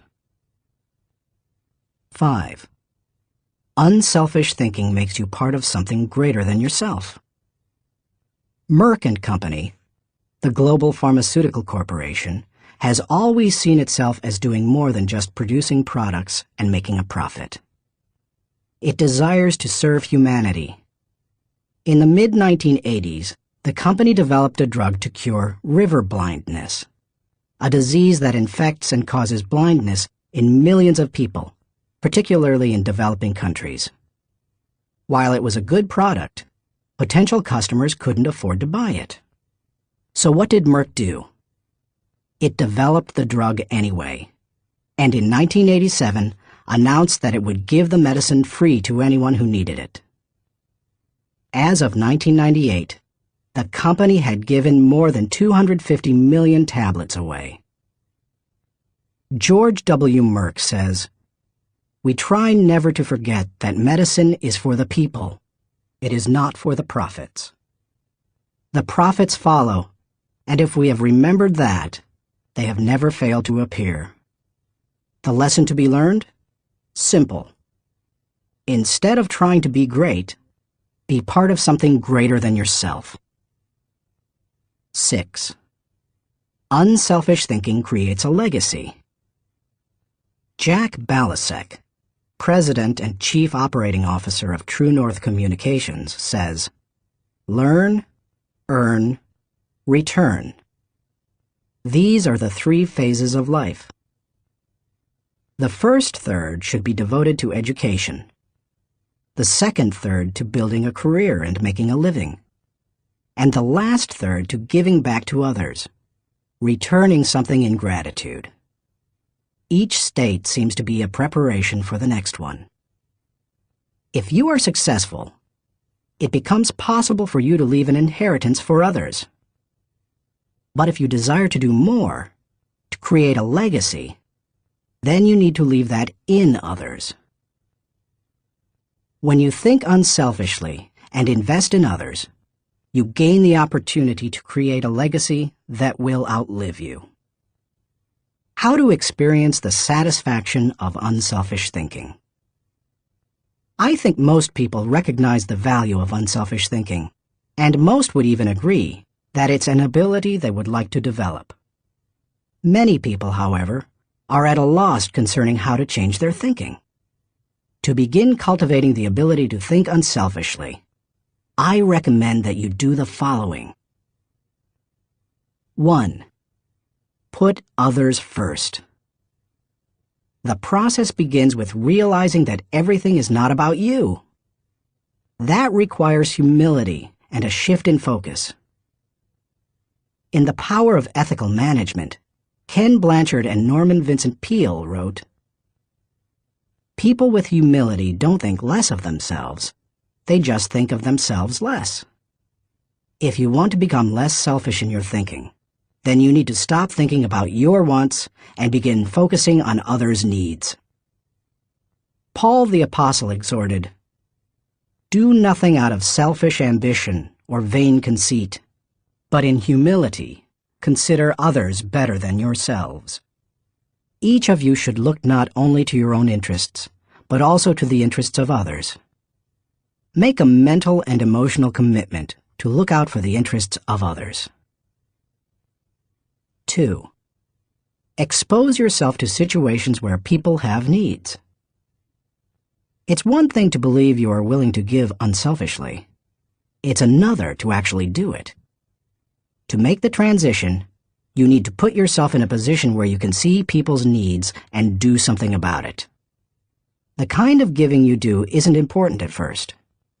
You can serve at your church, make donations to a food bank, volunteer professional services, or give to a charitable organization. The point is to learn how to give and to cultivate the habit of thinking like a giver. 3. Give quietly or anonymously. Once you have learned to give of yourself, then the next step is to learn to give when you cannot receive anything in return. It's almost always easier to give when you receive recognition for it than it is when no one is likely to know about it. The people who give in order to receive a lot of fanfare, however, have already received any reward they will get. There are spiritual, mental, and emotional benefits that come only to those who give anonymously. If you've never done it before, try it. 4. Invest in people intentionally. The highest level of unselfish thinking comes when you give of yourself to another person for that person's personal development or well-being. If you're married or a parent, you know this from personal experience. What does your spouse value most highly? Money in the bank, or your time freely given? What would small children really rather have from you? A toy, or your undivided attention? The people who love you would rather have you than what you can give them. If you want to become the kind of person who invests in people, then consider others and their journey so that you can collaborate with them. Each relationship is like a partnership created for mutual benefit. As you go into any relationship, think about how you can invest in the other person so that it becomes a win-win situation. Here is how relationships most often play out. I win, you lose, I win only once. You win, I lose, you win only once. We both win, we win many times. We both lose, goodbye partnership. The best relationships are win-win. Why don't more people go into relationships with that attitude? I'll tell you why. Most people want to make sure that they win first. Unselfish thinkers, on the other hand, go into a relationship and make sure that the other person wins first. And that makes all the difference. 5. Continually check your motives. François de la Rochefoucauld said, "What seems to be generosity is often no more than disguised ambition, which overlooks a small interest in order to secure a great one." The hardest thing for most people is fighting their natural tendency to put themselves first. That's why it's important to continually examine your motives to make sure you're not sliding backward into selfishness. Do you want to check your motives? then follow the modeling of Benjamin Franklin. Every day, he asked himself 2 questions. When he got up in the morning, he would ask, "What good am I going to do today?" And before he went to bed, he would ask, "What good have I done today?" If you can answer those questions with selflessness and integrity, you can keep yourself on track. Give while you live. In the fall of 2001, we all witnessed a demonstration of unselfish thinking unlike anything we had seen in the United States for many years. Who can forget the events of September 11th, 2001? I had just finished teaching a leadership lesson when my assistant Linda Eggers came into the studio to announce the tragic news. Like most Americans, I remained riveted to the television all day and heard the reports of the firefighters and police officers who raced into the World Trade Center towers to help others, never worrying about their own safety. In the days following the tragedy, millions of Americans expressed a great desire to do something that would help the situation. I had the same desire. Enjoy was scheduled to do a training via simulcast on September 15th, the Saturday following the tragedy. Our leadership team decided to add a 1.5-hour program titled America Prays to the end of the simulcast. In it, my friend Max Lucado wrote and read a prayer, expressing the heart's cry of millions. Franklin Graham prayed for our national leaders. Jim and Shirley Dobson gave advice to parents on how to help their children deal with the event. And Bruce Wilkinson and I asked the simulcast viewers to give financially to the people injured on September 11th. Amazingly, they gave $5.9 million, which World Vision graciously agreed to distribute to those in need. Unselfish thinking and giving turned a very dark hour into one of light and hope. Less than 2 weeks after the tragedy, I was able to travel to Ground Zero in New York City. I went to view the site of the destruction, to thank the men and women clearing away the wreckage, and to pray for them. I can't really do justice to what I saw. I've traveled to New York dozens of times. It's one of my favorite places in the world. My wife and I had been up in the towers with our children many times before and have wonderful memories of that area. To look at the place where the buildings had once stood and to see nothing but rubble, dust, and twisted metal, it's simply indescribable. What many Americans didn't realize is that for many months, people worked diligently to clean up the site. Many were New York City firefighters and other city workers. Others were volunteers. They worked around the clock, 7 days a week. And when they came across the remains of someone in the rubble, they called for silence and reverently carried them out. Since I am a clergyman, I was asked to wear a clerical collar upon entering the area. As I walked around, many workers saw the collar and asked me to pray for them. It was a humbling privilege. American educator Horace Mann said, "Be ashamed to die until you have won some victory for humanity." According to this standard, New York City's firefighters are certainly prepared for death. The service they perform is often truly heroic. You and I may never be required to lay down our lives for others as they did. But we can give to others in different ways. We can be unselfish thinkers who put others first and add value to their lives. We can work with them so that they go farther than they thought possible. Thinking question. Am I continually considering others and their journey in order to think with maximum collaboration? Chapter 11. Rely on bottom-line thinking. There ain't no rules around here. We're trying to accomplish something. Thomas Edison, inventor. How do you figure out the bottom line for your organization, business, department, team, or group? In many businesses, the bottom line is literally the bottom line. Profit determines whether you are succeeding, but dollars should not always be the primary measure of success. Would you measure the ultimate success of your family by how much money you had at the end of the month or year? And if you run a non-profit or volunteer organization, how would you know whether you were performing at your highest potential? How do you think bottom line in that situation? A non-profit's bottom line. Frances Hesselbein had to ask herself exactly that question in 1976, when she became the National Executive Director of the Girl Scouts of America. When she first got involved with the Girl Scouts, running the organization was the last thing she expected. She and her husband John were partners in Hesselbein Studios, a small family business that filmed television commercials and promotional films. She wrote the scripts, and he made the films.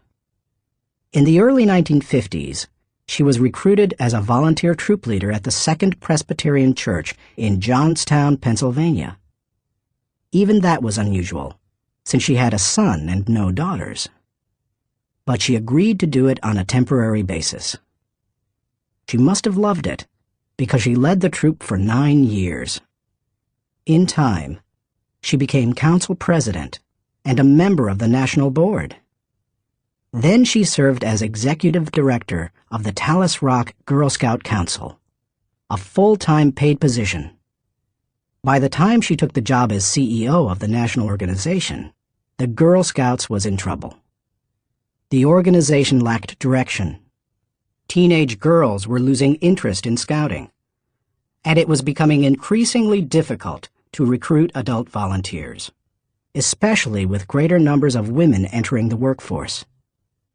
Meanwhile, the Boy Scouts was considering opening itself to girls.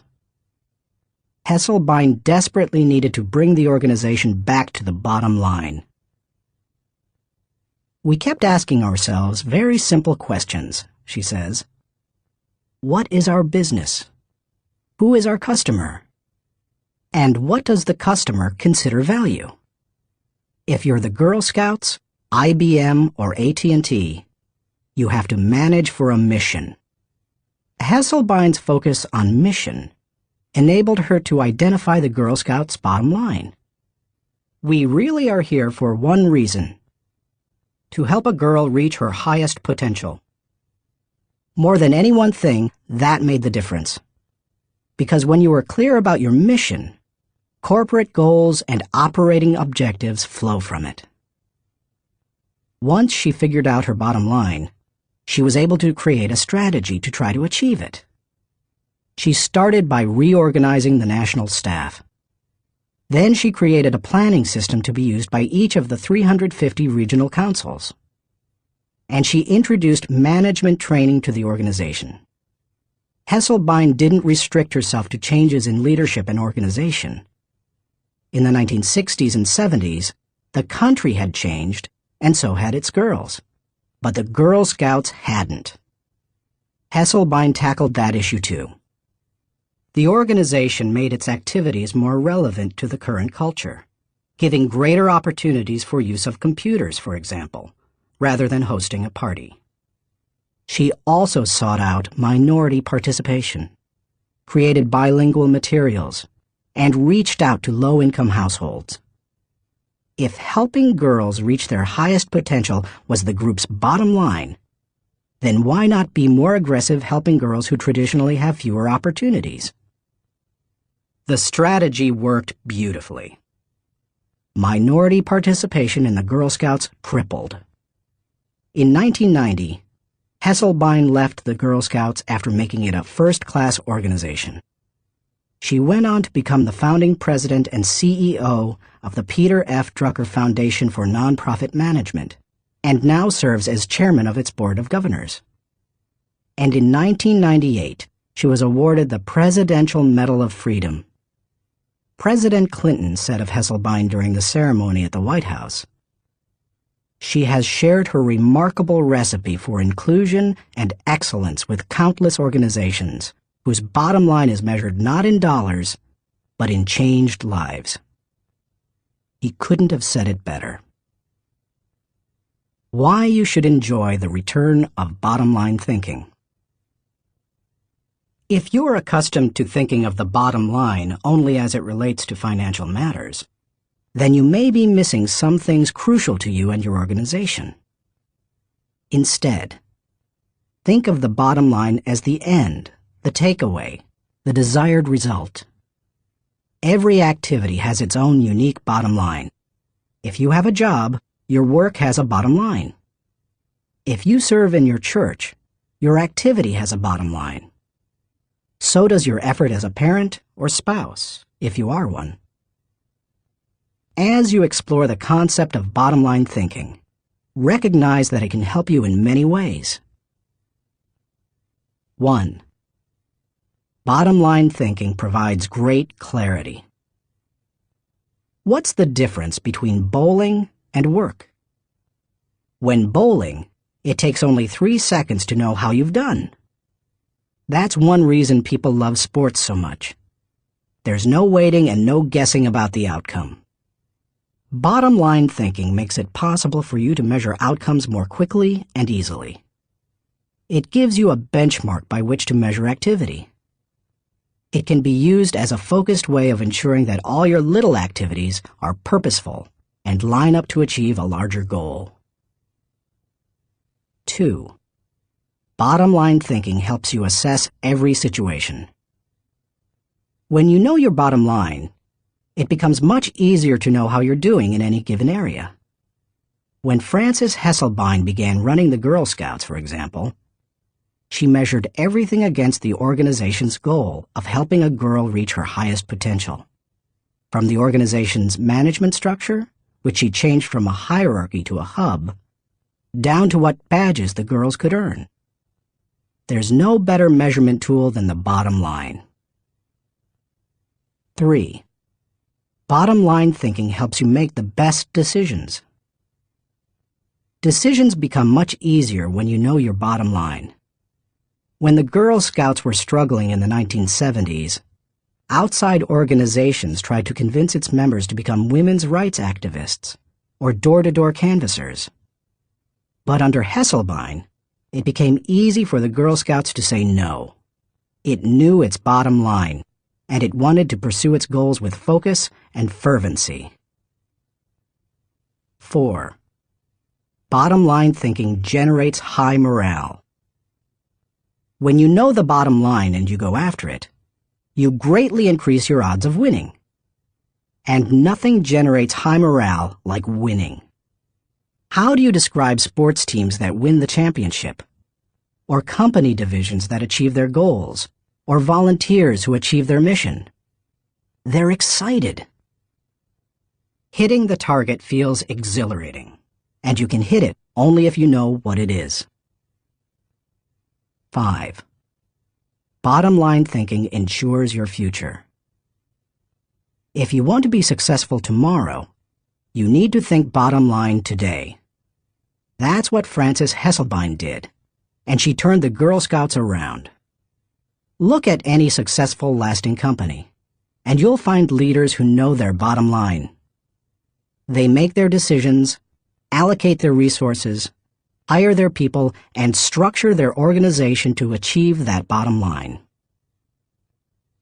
How to enjoy the return of bottom-line thinking.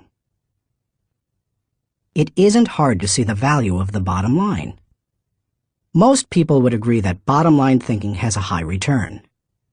But learning how to be a bottom-line thinker can be challenging. 1. Identify the real bottom line. The process of bottom-line thinking begins with knowing what you're really going after. It can be as lofty as the big-picture vision, mission, or purpose of an organization. Or it can be as focused as what you want to accomplish on a particular project. What's important is that you be as specific as possible. If your goal is for something as vague as success, you will have a painfully difficult time trying to harness bottom-line thinking to achieve it. The first step is to set aside your wants. Get to the results you're really looking for, the true essence of the goal. Set aside any emotions that may cloud your judgment and remove any politics that may influence your perception. What are you really trying to achieve? When you strip away all the things that don't really matter, what are you compelled to achieve? What must occur? What is acceptable? That is the real bottom line. 2. Make the bottom line the point. Have you ever been in a conversation with someone whose intention seemed other than stated? Sometimes the situation reflects intentional deception, but it can also occur when the person doesn't know his own bottom line. The same thing happens in companies. Sometimes, for example, an idealistically stated mission and the real bottom line don't jibe. Purpose and profits compete. Earlier, I quoted George W. Merck, who stated, "We try never to forget that medicine is for the people. It is not for the profits. The profits follow, and if we have remembered that, they have never failed to appear."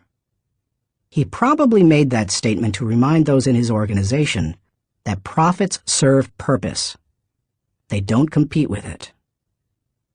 If making a profit were the real bottom line, and helping people merely provided the means for achieving it, then the company would suffer. Its attention would be divided, and it would neither help people as well as it could, nor make as much profit as it desired. 3. Create a strategic plan to achieve the bottom line. Bottom line thinking achieves results. Therefore, it naturally follows that any plans that flow out of such thinking must tie directly to the bottom line. And there can be only one, not two or three.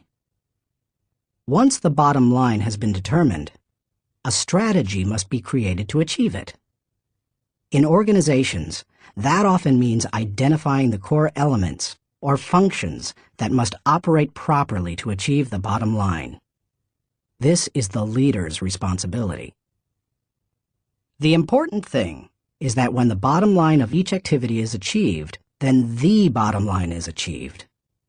If the sum of the smaller goals doesn't add up to the real bottom line, then either your strategy is flawed or you've not identified your real bottom line. 4.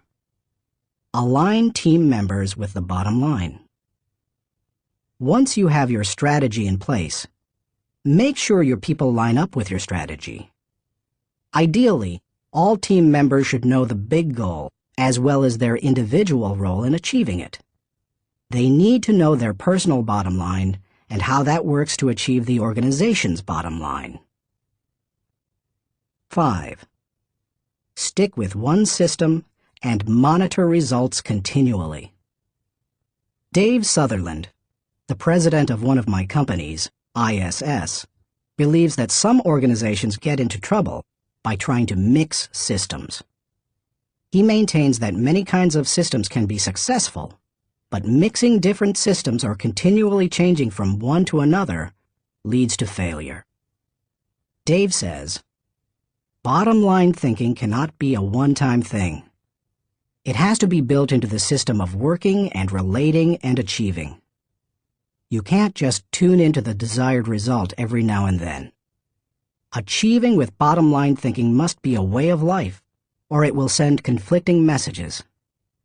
I am a bottom line thinker.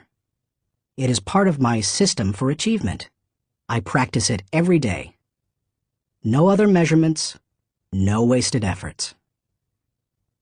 Dave calls members of his field team every night to ask the bottom line question they expect to hear. He continually keeps his eye on the company's bottom line by monitoring it for every core area. When it comes right down to it, regardless of your bottom line, you can improve it with good thinking. And bottom line thinking has a great return because it helps to turn your ideas into results. Like no other kind of mental processing, it can help you to reap the full potential of your thinking and achieve whatever you desire. For more, subscribe to Seeker FX channel YouTube.